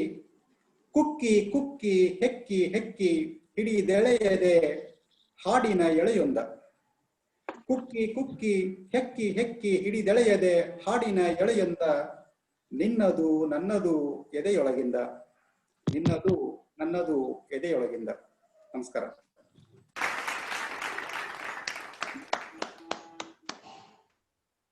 ಹಾರುವ ಹಕ್ಕಿ ತೇಲುವ ನೆನಪು ಕವಿತೆಯನ್ನ ವಾಚಿಸಿದ ಚಿದಾನಂದ ಕಮ್ಮಾರವರಿಗೆ ಧನ್ಯವಾದಗಳು. ಈಗ ಕವಿತೆಯನ್ನು ವಾಚನ ಮಾಡುತ್ತಿರುವವರು ಸ್ಮಿತಾ ಅಮೃತರಾಜ್ ಅವರು. ಕೊಡಗಿನ ಸಂಪಾಜಿಯ ಬಳಿಯ ಚೆಂಬುವಿನಲ್ಲಿ ವಾಸವಾಗಿರುವ ಸ್ಮಿತಾ ಅಮೃತರಾಜ್ ಅವರು ಗೃಹಿಣಿ ಮತ್ತು ಕೃಷಿ ಮಹಿಳೆ. ಓದು ಬರವಣಿಗೆ ಇವರ ನೆಚ್ಚಿನ ಹವ್ಯಾಸವಾಗಿದೆ. ಈಗ ಇವರು ತಮ್ಮ ಕವಿತೆಯನ್ನು ವಾಚಿಸಲಿದ್ದಾರೆ. ಎಲ್ರಿಗೂ ನಮಸ್ಕಾರ. ಹಾಗೆ ಕವಿಗೋಷ್ಠಿಯ ಅಧ್ಯಕ್ಷರಿಗೂ ಅಂತೆ ಕಾರ್ಯಕ್ರಮದ ಆಯೋಜಕರಿಗೂ ಕೂಡ ವಂದಿಸ್ತಾ ನನ್ನ ಕವಿತೆಯನ್ನ ಓದ್ತೇನೆ. ನನ್ನ ಕವಿತೆ ಹೆಸರು ಒಂದು ಖಾಲಿ ಜಾಗ. ಎಲ್ಲರ ಬಳಿಯೂ ಎಲ್ಲರ ಒಳಗೂ ಇರಬಹುದು ಒಂದೊಂದು ಖಾಲಿ ಜಾಗ. ಎಲ್ಲರ ಬಳಿಯೂ ಎಲ್ಲರ ಒಳಗೂ ಇರಬಹುದು ಒಂದೊಂದು ಖಾಲಿ ಜಾಗ. ಹಿತ್ತಲಿನಲ್ಲಿಯೋ ಮುಂದಣ ಅಂಗಳದಲ್ಲಿಯೋ ಒಳ ಕೋಣೆಯೊಳಗೋ ಅಥವಾ ಯಾವುದೋ ಅದೃಶ್ಯ ಎಡೆಯಲ್ಲಿ ತೀರಾ ಖಾಸಗಿಯಾಗಿ. ಒಂದೊಮ್ಮೆ ಎಲ್ಲರೂ ಈ ಖಾಲಿ ಜಾಗದ ಕುರಿತು ಯೋಚಿಸಿಯೇ ಇರುತ್ತಾರೆ. ಬೆಂಡೆ ಬಿತ್ತುವುದಾ, ತೊಂಡೆ ಹಬ್ಬಿಸುವುದಾ, ಭತ್ತ ಬೆಳೆಯುವುದಾ, ತುಸು ಹೆಚ್ಚೇ ಇದ್ದರೆ ಕಟ್ಟಡ ಕಟ್ಟಿಸಿ ಬಿಕರಿಗಿಡುವುದಾ? ಅವರವರ ಅನುಕೂಲಕ್ಕೆ ತಕ್ಕ ಹಾಗೆ, ಅಗತ್ಯಕ್ಕೆ ತಕ್ಕ ಹಾಗೆ. ಇವರೇ ವಾರಸುದಾರರು ಅಂತ ಬೆಟ್ಟು ಮಾಡಿ ತೋರಿಸಲಾಗದ ಅಸಹಾಯಕತೆಯಲ್ಲಿ ಖಾಲಿ ಜಾಗವೊಂದು ಅವರಿವರ ಕೈಗೂ ಸಾಗುತ್ತದೆ. ವ್ಯಾಪಾರ ವಹಿವಾಟು ಭರದಲ್ಲಿ ಕುದುರುತ್ತದೆ. ಕಟ್ಟಡವಾದರೆ ಉಸಿರಾಡದೆಯೂ ಹಲವು ಕಾಲ ಹಾಗೆಯೇ ಉಳಿದುಕೊಂಡು ಬಿಡುತ್ತದೆ. ಬಿತ್ತಿದ್ದು ಬೆಳೆದದ್ದು ಕಾಲ ಕಾಲಕ್ಕೆ ಹುಟ್ಟಿ ಸತ್ತು ಮರು ಹುಟ್ಟು ಪಡೆದು ಬದಲಾಗುತ್ತಲೇ ಇರುತ್ತದೆ. ಹಾಗೆ ಎಷ್ಟು ಸುಲಭದಲ್ಲಿ ಈ ಖಾಲಿ ಜಾಗಗಳು ತುಂಬಿಕೊಳ್ಳುತ್ತಲೇ ಬರಿದಾಗುತ್ತವೆ. ಹಾಗೆ ಎಷ್ಟು ಸುಲಭದಲ್ಲಿ ಈ ಖಾಲಿ ಜಾಗಗಳು ತುಂಬಿಕೊಳ್ಳುತ್ತಲೇ ಬರಿದಾಗುತ್ತವೆ. ಕ್ರಯ ವಿಕ್ರಯಗಳ ತಕ್ಕಡಿಯೊಳಗೆ ತೂಗಿಸಿಕೊಂಡೇ ನಿಲ್ಲುತ್ತವೆ. ಬಹುಕಾಲದಿಂದ ನೋಡುತ್ತಲೇ ಇರುವೆ, ಇಲ್ಲೊಂದು ಅಗೋಚರ ಖಾಲಿ ಸ್ಥಳ ಹಾಗೆಯೇ ಉಳಿದುಕೊಂಡು ಬಿಟ್ಟಿದೆ. ನಿರಾಕಾರ ಗಾಳಿ ಹೊತ್ತು ತರುವ ಅಪರೂಪದ ಪರಿಮಳವಷ್ಟೇ ಅಲ್ಲಿ ಸುಳಿದಾಡುತ್ತದೆ. ಒಂದು ನಿಶ್ಶಬ್ದ ಮಿಡುಕಾಟ, ಕಂಡದ್ದು ಕಾಣದ್ದು ಎಂದಿಗೂ ದೊರಕದ್ದು ಮಾತ್ರ ಆ ಖಾಲಿಯೊಳಗೆ ತುಂಬಿಕೊಳ್ಳುತ್ತಲೇ ಇದೆ. ಆದರೂ ಆ ಖಾಲಿಯಾಗಿಯೇ ಉಳಿದಿದೆ. ಕುತೂಹಲವಿದ್ದರೆ ಒಮ್ಮೆ ಮುಟ್ಟಿ ಕಣ್ಬಿಟ್ಟು ನೋಡಿಕೊಳ್ಳಿ. ಕುತೂಹಲವಿದ್ದರೆ ಒಮ್ಮೆ ಮುಟ್ಟಿ ಕಣ್ಬಿಟ್ಟು ನೋಡಿಕೊಳ್ಳಿ. ಆ ಒಂದು ಖಾಲಿ ಜಾಗ ಬಹುಶಃ ನಿಮ್ಮದೇ ಇರಬಹುದೇನೋ. ಅವಕಾಶಕ್ಕಾಗಿ ವಂದನೆಗಳು.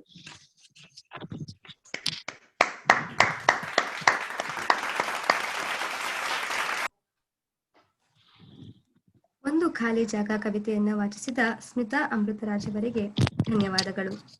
ಈಗ ತಮ್ಮ ಕವಿತೆಯನ್ನ ವಾಚಿಸಲಿರುವವರು ಶ್ರೀ ತಲಗೇರಿ. ಪ್ರಕೃತಿಯ ಕೌತುಕ, ನಗರದ ಗದ್ದಲ, ಮನುಷ್ಯನ ಮನೋಭೂಮಿಕೆಯ ತಲ್ಲಣಗಳಲ್ಲಿ ಅತೀವ ಆಸಕ್ತಿ ಇರುವ ಉತ್ತರ ಕನ್ನಡ ಜಿಲ್ಲೆಯ ತಲಗೇರಿ ಎನ್ನುವ ಪುಟ್ಟ ಗ್ರಾಮದ ಹುಡುಗ ಶ್ರೀ ತಲಗೇರಿ. ಒಂಟಿ ಟೊಂಗೆಯ ಲಾಂದ್ರ ಇವರ ಪ್ರಕಟಿತ ಕವನ ಸಂಕಲನ. ಈಗ ತಮ್ಮ ಕವಿತೆಯನ್ನ ವಾಚಿಸಲಿದ್ದಾರೆ. ಎಲ್ರಿಗೂ ನಮಸ್ಕಾರ. ಕವಿತೆಯ ಶೀರ್ಷಿಕೆ ಒಂದು ಕೋಣೆಯ ಹೆಜ್ಜೆ. ಮುಸ್ಸಂಜೆ ಏನಲ್ಲ, ನೆರಳೊಂದು ಮಲಗಿತ್ತು ಊರ ಪೂರ ಹರಡಿ. ಹೊಕ್ಕೇನು ಪರಿಚಯವಿರದ ಕಟ್ಟಡದ ಕೋಣೆಯ ದೀಪವೊಂದು ಹಾರಿರಲಿಲ್ಲ 200 ಮಾರುಗಳ ದೂರದಲ್ಲಿ. ತಿಳಿಯಲಿಲ್ಲ, ಗಂಟೆ 2 3 ಇಲ್ಲ ಅದರ ಮೇಲೆ ಮತ್ತರ್ಧವೋ. ತಾಸುಗಳಾದವು. ಯಾರೂ ಕೇಳದ ಮುದುಕಿಯೊಬ್ಬಳು ಕವಳ ಕುಟ್ಟಿ ಮಲಗಿ. ನೆರಿಗೆ ಎದ್ದಿರಬಹುದು ಕೆಂಪು ದೀಪದ ಕೆನ್ನೆ ತಿಕ್ಕಿ. ಮಲಗಿಹರು ಸೊಳ್ಳೆ ಪರದೆ ಎಳೆದು ಹೂವಾಡಗಿತ್ತಿ ಮತ್ತು ಪರಿವಾರ 2 ಗಂಟೆ ಹಿಂದೆ ಮುಚ್ಚಿದ ಅಂಗಡಿಯ ಮಡಿಲಲ್ಲಿ. ಯಾರಿರಬಹುದು ದೀಪ ಆರಿಸದೇ ಇದ್ದವರು? ಇಲ್ಲ ಮಧ್ಯರಾತ್ರಿ ಎದ್ದವರು? ಮನೆಯ ಯಜಮಾನಗೆ ಹೊಟ್ಟೆ ನೋವೆ? ಹಠಕ್ಕೆ ಬಿದ್ದಿಹಳೆ ಮೊಲೆ ಹಾಲಿಗಾಗಿ 3ನೇ ಮಗಳ ಮೊದಲನೇ ಮಗಳು? ಜಿಗಣೆಯೊಂದು ಸಂಸಾರ ನಡೆಸಿತ್ತೆ ಕಲೆಯಿಲ್ಲದ ಚಾದರದ ಅಡಿಯಲ್ಲಿ ಇಷ್ಟು ದಿನ? ಇಲ್ಲ ಕಿರಿಮಗನ ಖಾಯಂ ಚಟವಿರಬಹುದೇ ಮಲಗುವುದು ರಾತ್ರಿ ಪೂರ ದೀಪ ಆರಿಸದೆ? ಹುಡುಕುತ್ತಿರಬಹುದೇ ತಾತ ತನ್ನ ಗೀರಿನ ಚಾಳೀಸು, ಕುಡಿಯುವುದ ಮರೆತು 2 ಚಮಚ ಔಷಧಿ. ಇಷ್ಟಿಷ್ಟೇ ಹತ್ತಿರವಾಗುವ ಸಾವು ನೋಡಲು ಮಧ್ಯಮ ವರ್ಗದ ಮಧ್ಯದ ಮಗನಿಗೆ ಭಯವೇ. ನಾನೇಕೆ ಕುಳಿತಿದ್ದೇನೆ ಅಪರಾತ್ರಿ ಜಗದ ಮಾತಿಗಾಗಿ? ನಾನೇಕೆ ಕುಳಿತಿದ್ದೇನೆ ಅಪರಾತ್ರಿ ಜಗದ ಮಾತಿಗಾಗಿ? ಹೊರ ನಡೆಯುವವರು ಯಾರಿರಬಹುದೀಗ ಕಟ್ಟಡದ ಸಮಗ್ರ ಶಿಸ್ತಿನಲ್ಲಿ ಎದ್ದು ಕೂತವರಲ್ಲಿ? ಇನ್ನೇನು ಹೊಸ ನೆರಳು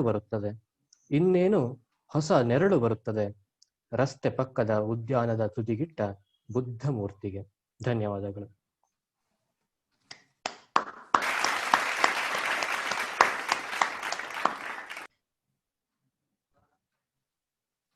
ಕವಿತೆಯನ್ನು ವಾಚಿಸಿದ ಶ್ರೀ ತಲಗೇರಿ ಇವರಿಗೆ ಧನ್ಯವಾದಗಳು. ಈಗ ತಮ್ಮ ಕವಿತೆಯನ್ನು ವಾಚಿಸಲಿರುವವರು ವಿದ್ಯಾರಶ್ಮಿ ಪೆಲ್ಲಡ್ಕ. ದಕ್ಷಿಣ ಕನ್ನಡದ ಪುತ್ತೂರು ಕಾಸರಗೋಡು ಗಡಿ ಭಾಗದ ಪೆಲ್ಲತಡ್ಕ ಊರಿನವರಾದ ಶ್ರೀಮತಿ ವಿದ್ಯಾರಶ್ಮಿಯವರು ಪತ್ರಿಕೋದ್ಯಮದಲ್ಲಿ ಸ್ನಾತಕೋತ್ತರ ಪದವಿಯನ್ನ ಪಡೆದಿದ್ದಾರೆ. ಕನ್ನಡಪ್ರಭ ಪತ್ರಿಕೆ, ಸುವರ್ಣ ನ್ಯೂಸ್ ಚಾನೆಲ್, ವಿಜಯ ನೆಕ್ಸ್ಟ್ ಪತ್ರಿಕೆಗಳಲ್ಲಿ ಕಾರ್ಯನಿರ್ವಹಿಸಿದ ಇವರು ಪ್ರಸ್ತುತ ವಿಜಯ ಕರ್ನಾಟಕ ಪತ್ರಿಕೆಯ ಲವಲವಿಕೆ ಪುರವಣಿಯ ಮುಖ್ಯಸ್ಥರಾಗಿ ಕಾರ್ಯನಿರ್ವಹಿಸುತ್ತಿದ್ದಾರೆ. ಗೌರಿ ದುಃಖ ಇವರ ಪ್ರಕಟಿತ ಕವನ ಸಂಕಲನ. ಅನೇಕ ಕಥೆ ಪ್ರಬಂಧಗಳನ್ನು ಇವರು ರಚಿಸಿದ್ದಾರೆ. ಇವರು ತಮ್ಮ ಕವನವನ್ನು ಈಗ ವಾಚಿಸಲಿದ್ದಾರೆ. ಎಲ್ಲರಿಗೂ ನನ್ನ ನಮಸ್ಕಾರ. ಈ ಕವಿಗೋಷ್ಠಿಯನ್ನು ಆಯೋಜಿಸಿದ ನಸುಕು.com ಅವರಿಗೆ ಹಾಗೂ ಅಧ್ಯಕ್ಷರಾದ DS ರಾಮಸ್ವಾಮಿ ಅವರಿಗೆ ನಮಸ್ಕಾರಗಳು. ನಾನು ಓದ್ತಿರುವಂತಹ ಕವನದ ಶೀರ್ಷಿಕೆ ಮಾರ್ಜನ. ಅಕ್ಕಿ ತೊಳೆಯುವುದು ಸುಲಭವಲ್ಲ. ಮುಳುಗುವಷ್ಟು ನೀರು ಹಾಕಿ ಮೆಲ್ಲಗೆ ಕೈ ಹಾಕಿ ತೊಳೆಯಬೇಕು, ಧೂಳು ಹೋಗುವಂತೆ, ಕಾಳಿಗೂ ನೋವಾಗದಂತೆ. ತೊಳೆದು ನೀರ ಚೆಲ್ಲುವಾಗ ನೆಲ್ಲಿನ ಸಿಪ್ಪೆ, ಕಸ, ಕಲ್ಲು ಎಲ್ಲವೂ ಸೋರಿ ಹೋಗಬೇಕು, 4 ಹನಿ ಕಣ್ಣೀರು ಜೊತೆಗೆ. ಅಕ್ಕಚ್ಚು ಉಳಿಯದಿರಲಿ, ಬೇಡದ ಕಹಿ ನೆನಪು ಹೀಗೆ. ತೊಳೆವ ಭರಕ್ಕೆ 1 ಕಾಳು ಹೊರಹೋಗದಿರಲಿ ಎಚ್ಚರ. ಎಲ್ಲರೂ ಇದ್ದರಷ್ಟೇ ಅದು ಸಂಸಾರ.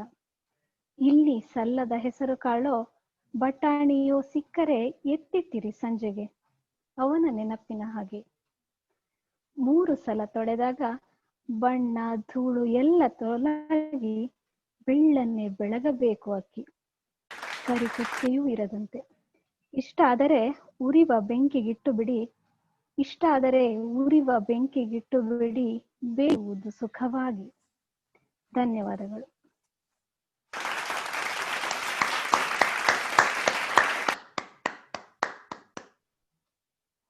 ಚಂದದ ಕವನ ವಾಚಿಸಿದ ವಿದ್ಯಾರಶ್ಮಿ ಪೆಲ್ಲತಡ್ಕ ಇವರಿಗೆ ಧನ್ಯವಾದಗಳು. ಈಗ ತಮ್ಮ ಕವಿತೆಯನ್ನು ವಾಚಿಸಲಿರುವವರು ಸುಶ್ರುತ ದೊಡ್ಡೇರಿ. ಪ್ರಣತಿ ಸಂಸ್ಥೆಯ ಮೂಲಕ ಸಾಹಿತ್ಯ, ಸಂಸ್ಕೃತಿ, ಪ್ರಕೃತಿಗೆ ಸಂಬಂಧಿಸಿದ ಕಾರ್ಯಕ್ರಮಗಳನ್ನು ಆಯೋಜಿಸುತ್ತಿರುವ ಶ್ರೀಯುತ ಸುಶ್ರುತ ದೊಡ್ಡೇರಿಯವರು ಮೂಲತಃ ಶಿವಮೊಗ್ಗ ಜಿಲ್ಲೆಯ ಸೊರಬ ತಾಲೂಕಿನವರು. ಮೌನಗಾಳ ಎಂಬ ಬ್ಲಾಗ್ ಅನ್ನು ಇವರು ನಡೆಸುತ್ತಿದ್ದಾರೆ. ಚಿತ್ರಚಾಪೆ, ಹೊಳೆಬಾಗಿಲು, ಬ್ಲಾಗಿಸು ಕನ್ನಡ ಡಿಂಡಿಮವ ಇವರ ಪ್ರಕಟಿತ ಕೃತಿಗಳು. ಇವತ್ತು ಇವರು ತಮ್ಮ ಕವಿತೆಯನ್ನ ವಾಚಿಸಲಿದ್ದಾರೆ. ಎಲ್ರಿಗೂ ನಮಸ್ಕಾರ. ನಾನು ಓದ್ಬೇಕು ಅಂದ್ಕೊಂಡಿರೋ ಕವಿತೆಯ ಶೀರ್ಷಿಕೆ ಜೊನಾಥನ್ಗೆ. ಈ ಜೊನಾಥನ್ ಅನ್ನೋದು ಒಂದು ಆಮೆಯ ಹೆಸರು, ಟೊರಟೈಸ್. ಇದಕ್ಕೀಗ ಸುಮಾರು 185 ವರ್ಷಕ್ಕಿಂತ ಜಾಸ್ತಿ ವಯಸ್ಸಾಗಿದೆ. ದಕ್ಷಿಣ ಅಟ್ಲಾಂಟಿಕ್ ಸಾಗರದ ಬಳಿ ಇರುವ ಸೈಂಟ್ ಹೆಲೆನಾ ಅನ್ನೋ ಒಂದು ದ್ವೀಪದಲ್ಲಿ ಅದು ವಾಸಿಸುತ್ತೆ. ಅಲ್ಲಿನ ಒಂದು ಗವರ್ನರ್ ಮನೆಯ ಒಂದು ಉದ್ಯಾನದ ಕೊಳದಲ್ಲಿ ಅದು ವಾಸಿಸುತ್ತೆ. ಸದ್ಯಕ್ಕೆ ಭೂಮಿಯ ಮೇಲೆ ಜೀವಂತ ಇರುವಂತಹ ಅತ್ಯಂತ ಹಿರಿಯ ಸರೀಸೃಪ, ರೆಪ್ಟೈಲ್ ಅಂತ ನಂಬಲಾಗಿದೆ. 4-5 ವರ್ಷದ ಹಿಂದೆ ನಾನು ಈ ಕವಿತೆ ಬರೆದಿದ್ದು. ಏನೋ ಟ್ವಿಟರ್ ಅಲ್ಲಿ ಏನೋ ಸ್ಕ್ರಾಲ್ ಮಾಡ್ತಾ ಇರ್ಬೇಕಾದ್ರೆ ಏನೋ ಈ ಆಮೆ ಬಗ್ಗೆ ಇನ್ಫಾರ್ಮೇಶನ್ ಬಂತು, ತುಂಬಾ ಇಂಟ್ರೆಸ್ಟಿಂಗ್ ಅನಿಸ್ತು. ಸೊ ಓದಿದಾಗ ಇದು ಬರೆದದ್ದು. ಈ ಕವಿಗೋಷ್ಠಿಗೆ ಯಾವ ಕವಿತೆ ಓದ್ಬೇಕು ಅಂತ ನಾನು ಬ್ಲಾಗ್ ಅಲ್ಲಿ ಸ್ಕ್ರಾಲ್ ಮಾಡ್ತಾ ಇರ್ಬೇಕಾದ್ರೆ ಈ ಕವಿತೆ ನಂಗೆ ಒಂಥರ ಏನೋ ಓದ್ಬೋದು ಅಂತ ಅನಿಸ್ತು. ಏನೋ ಎಲ್ಲಾ ಕಡೆ ಕೋವಿಡ್, ಲಾಕ್ಡೌನ್, ವಿಶ್ವದೆಲ್ಲೆಡೆ ಆಗ್ತಾ ಇರೋಂಥ ಪಲ್ಲಟಗಳು, ತಲ್ಲಣಗಳು. ಸೊ ಅದಕ್ಕಾಗಿ ನಾ ಆಯ್ಕೊಂಡಿದ್ದೀನಿ. ಜೊನಾಥನ್ಗೆ. ನೀನು ಹುಟ್ಟಿದ ದಿನ ಹುಣ್ಣಿಮೆಯೇ ಆಗಿರಬೇಕು. ಸಮುದ್ರ ದಡದಲ್ಲಿ ಅಲೆಗಳ ಹುಚ್ಚು ಮೊರೆತ. ಮೊಟ್ಟೆಯಿಂದ ಹೊರಬಂದರೂ ಚಿಪ್ಪಿನಿಂದ ಹೊರಬರಲು ದಿನಗಳೇ ಹಿಡಿಯಿತು. ಮೊದಲ ಹೆಜ್ಜೆ ಯಾವ ದಿಕ್ಕಿಗಿರಿಸಿದೆ? ನೆನೆದರೀಗಲೂ ಪುಳಕ. ಉಕ್ಕು ನೊರೆಗಳ ಸೊಕ್ಕು ತೆರೆಗಳ ಮೇಲೇರಿಳಿದು ಈಜಿದ್ದು, ಶಾರ್ಕು ತಿಮಿಂಗಿಲಗಳ ಭಾರೀ ಉರಗಗಳ ಬಾಯಿಂದ ತಪ್ಪಿಸಿಕೊಂಡಿದ್ದು. ಚಿಪ್ಪು ಗಟ್ಟಿಯಾಗುತ್ತಾ ಹೋದಂತೆ ಅಮ್ಮನಾಸರೆಯ ಬಿಟ್ಟು ಹೊರಟಂತೆ ತಲೆ ಎತ್ತಿ ನಡೆದೆ. ವಿಷ್ಣುವಿನ ಅವತಾರವೇ ಆದ ನಿನಗೆ ದೀರ್ಘಾಯುಷ್ಯದ ಆಶೀರ್ವಾದ ಯಾರು ಮಾಡಿದ್ದರೋ ತಿಳಿಯೆ. ಜಾತಕ ಬೇರೆ ಎಟಕುತ್ತಿಲ್ಲ. ಮಳೆಗಾಲಗಳ ಕತೆ ಹೇಳು ಜೊನಾಥನ್. ಎಷ್ಟು ಬೇಸಿಗೆಗಳ ಕಂಡೆ. ಬಿರುಗಾಳಿಗಳ ಕತೆ ಹೇಳು ಜೊನಾಥನ್. ಎಷ್ಟು ವಿರಹಗಳನ್ನುಂಡೆ. ಮಹಾಯುದ್ಧಗಳ ಕತೆ ಹೇಳು ಜೊನಾಥನ್. ಎಷ್ಟು ವಿದ್ರೋಹಗಳಿಗೆ ಸಾಕ್ಷಿಯಾದೆ. ಸಂಗಾತಗಳ ಸಂಭ್ರಮವ ನೆನೆದು ನಗುವಾಗ, ಸಂಗಾತಿಗಳಿಟ್ಟ ಮೊಟ್ಟೆಗಳ ಮೂಸಿ ನೋಡಿದ ಪರಿಮಳ ಈಗಲೂ ನಿನ್ನ ಮೂಗ ನರಳಿಸುವಾಗ, ಅರೆ ಕುರುಡಲ್ಲಿ ನಿಧಾನಕ್ಕೆ ಹೆಜ್ಜೆ ಹಾಕುವಾಗ ನೆನಪ ಭಾರವನ್ನೇ ನೀನು ಚಿಪ್ಪ ಮೇಲಿಟ್ಟು ನಡೆಯುತ್ತಿರುವಂತೆ ಭಾಸ.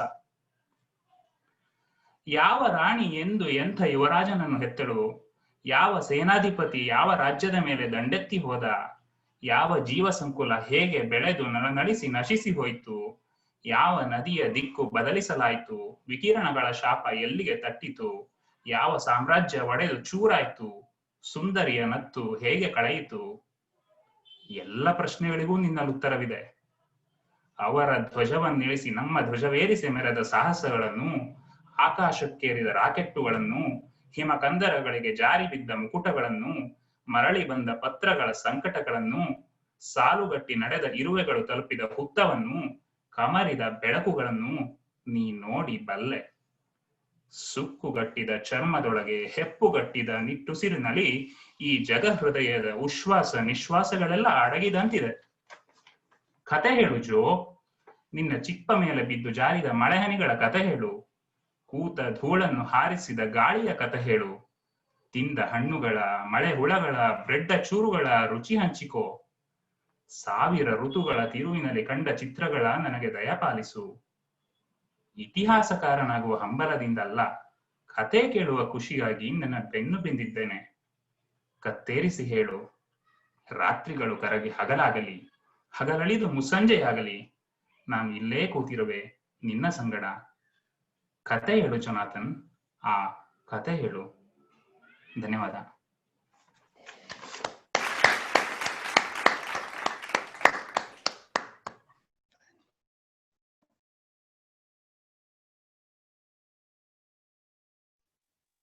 ರಶ್ಮಿ ಆಡಿಯೋ.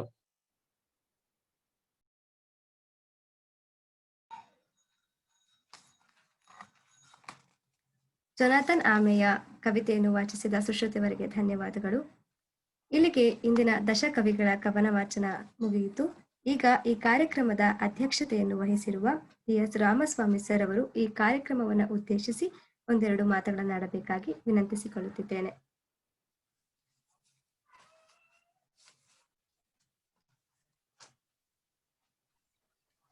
ನಮಸ್ಕಾರ. ಕೇಳಿಸ್ತಾ ಇದೆ ಅಂತ ನಾನು ಭಾವಿಸ್ತಾ ಇದ್ದೀನಿ. ಕೇಳ್ತಾ ಇದೀಯಾ? ಹಾ ಸರ್, ಕೇಳ್ತದೆ. ಹೇಳ್ತೀವಿ. ಮಾತನಾಡೋದಕ್ಕೆ ಎಷ್ಟು ನಿಮಿಷ ಅವಕಾಶ ಕೊಟ್ಟಿದ್ದೀರಾ ಗೊತ್ತಿಲ್ಲ. ಎಷ್ಟು ನಿಮಿಷ ಮಾತನಾಡ್ಬೋದು ಶ್ರೀ? ಸರ್ ಮಾತಾಡಿ ಸರ್, ಮಾತಾಡಿ. ಅಲ್ಲ, ನಿಮ್ಗೆ ಹಾಗಲ್ಲ, ಎಷ್ಟು ಏನ್ ಹೇಳ್ಬೇಕೋ ಅಷ್ಟನ್ನು ಮಾತಾಡಿ. ಹಾಗಾಗಲ್ಲ. ಒಂದು ಸಂಭ್ರಮವನ್ನ ನೋಡಿದಾಗ, ಹಾಗೇನೆ ಒಂದು ಆತಂಕಕ್ಕೆ ಬಿದ್ದಾಗ ಮಾತುಗಳು ಹೊರಡಲ್ಲ. ನಿಮ್ಗೆಲ್ಲ ಗೊತ್ತು. ಕವಿತೆ ಕೂಡ ಹಾಗೆ ಅಂತ ನಾನು ಭಾವಿಸಿದ್ದೇನೆ. ಕಳೆದ 35 ವರ್ಷಗಳಿಂದ ಕವಿತೆಯ ಜೊತೆಗೆ ನನ್ನ ಸಂಸಾರ ನಡೆದಿದೆ. ಒಳ್ಳೆಯ ಕವಿತೆಗಳು, ಕೆಟ್ಟ ಕವಿತೆಗಳ ಜೊತೆಗೆ ತುಂಬಾ ಕಾಲ ಉಳಿಯುವ ಕವಿತೆಗಳನ್ನು ನಾನು, ನೀವು ಎಲ್ಲ ಓದಿದ್ದೇವೆ. ಇವತ್ತು 10 ಜನ ಕವಿಗಳು, ಡಾಕ್ಟರ್ ಗೋವಿಂದ ಹೆಗಡೆ ಅವರು ಒಬ್ಬರು ನನ್ನ ಹೆಚ್ಚು ಕಡಿಮೆ ಸಮವಯಸ್ಕರು ಅಂತ ಅನ್ಕೋತೀನಿ. ಅದು ಬಿಟ್ರೆ ಇನ್ನೆಲ್ಲ ನನ್ನ ವಯಸ್ಸಲ್ಲಿ ತುಂಬಾ ಸಣ್ಣವರು ನನಗಿಂತ. ನೋಡಿದಾಗ 10 ಕವಿತೆಗಳನ್ನು ಕೇಳ್ತಾ ಇದ್ರೆ, ಅದ್ ನಿನ್ನೆ ದಿವಸ ಶ್ರೀ ತಲಗೇರಿ ಅವರು ಆ ಕವಿತೆಗಳನ್ನು ಕಳಿಸಿದ್ರು ವಾಟ್ಸಪ್ ಅಲ್ಲಿ. ಅದನ್ನ ಓದ್ತಾ ಇದ್ದೀನಿ, ಸಂತಸ ಪಡ್ತಾ ಇದ್ದೀನಿ.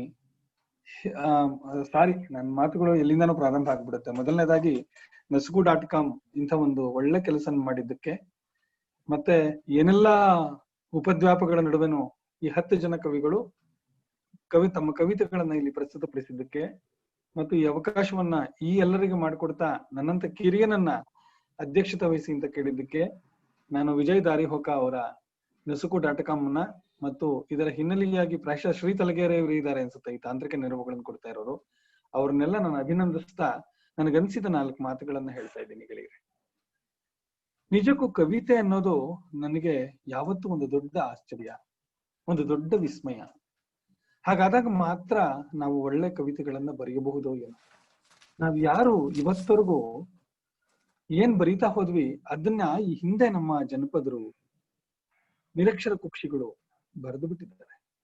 ನಾವು ಏನ್ ಓದಿದ್ವೋ, ಯಾವ ಭಾಷೆಯಲ್ಲಿ ಓದಿದ್ವೋ, ನಮ್ಮ ಗ್ರಹಿಕೆಗಳೇನೋ, ನಾವೆಲ್ಲಿಂದ ಏನೇನು ಓದ್ಕೊಂಡ್ವೋ, ನಾವ್ ಈಗೇನ್ ಬರೀತಾ ಇದ್ದೀವಿ ಅದನ್ನ ಎಷ್ಟೋ ವರ್ಷಗಳ ಹಿಂದೆ ಹೇಳಿದ್ದನ್ನ ನಾವು ಪುನಃ ಹೇಳ್ತಾ ಇದೀವೋ ಏನೋ ಅನ್ನೋದು ಎಲ್ಲರನ್ನು ಓದಿದಾಗ ಅನ್ಸುತ್ತೆ.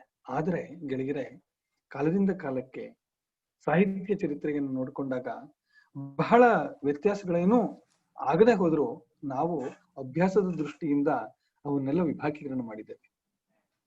ಹೊಸಗನ್ನಡ, ನವೋದಯ, ನವ್ಯ, ಪ್ರಗತಿಶೀಲ, ಬಂಡಾಯ ಎಲ್ಲ ನಮ್ಮ ವಿಭಾಗಗಳನ್ನ ಆಚೆಗೆ ನೋಡಿದಾಗ ಈ ಕಾಲದಲ್ಲಿ ಬರೆಯುವಂಥ ಕವಿಗಳ ಕವಿತೆಗಳನ್ನ ಪ್ರಕಟಿಸೋರಿದ್ದಾರ, ಓದೋರಿದ್ದಾರ, ಆ ಕವಿತೆಗಳಿಗೆ ಸರಿಯಾದ ವಿಮರ್ಶೆ ಬರ್ತಾ ಇದೆಯಾ ಅಂತ ನೋಡಿದಾಗ ಅಂತ ಏನು ಒಳ್ಳೆಯ ಪ್ರತಿಕ್ರಿಯೆ ಬರದೇ ಇರೋದನ್ನ ನೀವೆಲ್ಲ ನೋಡಿದ್ದೀರಾ ಗೆಳೆಯರೆ. ಇವತ್ತು ಪ್ರಸ್ತುತಪಡಿಸಿದ ಈ 10 ಕವಿತೆಗಳು ಎಷ್ಟು ಚೆನ್ನಾಗಿದ್ದಾವೆ ಅಂದ್ರೆ, ನಾನು ಒಟ್ಟು ಕಾವ್ಯ ಪರಂಪರೆ ನನ್ನ ಕಣ್ಣು ಮುಂದೆ ಬಂತು. ಆದ್ರೆ ಯಾರು ಕವಿತೆಯ ಇಂಚು ಪಟ್ಟಿ ಹಿಡ್ಕೊಂಡು ಅಳಿಯಕ್ ಕೂತಿದ್ದಾರೆ, ನಾವು ಯಾರನ್ನ ಕೆಲವರನ್ನೇ ವಿಮರ್ಶಕರು ಅಂತ ಅನ್ಕೊಂಡ್ಬಿಟ್ಟಿದೀವಿ, ಅವರಿಗೆ ಹೊಸ ಕಾಲದ ತಲ್ಲಣಗಳು, ತವಕಗಳು, ಪ್ರತಿಮೆಗಳು ಅರ್ಥ ಆಗ್ತಾ ಇಲ್ವಾ ಅನ್ನೋದು ನನ್ನ ಆತಂಕ ಆಗಿದೆ. ಯಾಕೆಂದ್ರೆ ಈಗಂತೂ ಬಿಡಿ, ಕೊರೋನಾ ಶುರುವಾದ 8-10 ತಿಂಗಳಿಂದ ಪತ್ರಿಕೆಗಳಲ್ಲೂ ಸಹ ಕವಿತೆಗಳು ಕಡಿಮೆ ಆಗ್ಬಿಟ್ಟಿದ್ದಾವೆ. ಸಾಹಿತ್ಯ ಪತ್ರಿಕೆಗಳು ಹೆಸರಿಗೆ ಇದಾವ, ತುಂಬಾ ಚೆನ್ನಾಗಿ ಬರ್ತಾ ಇದ್ದ ಸಾಹಿತ್ಯ ಪತ್ರಿಕೆಗಳು ನಿಂತೋಗಿದ್ದಾವೆ.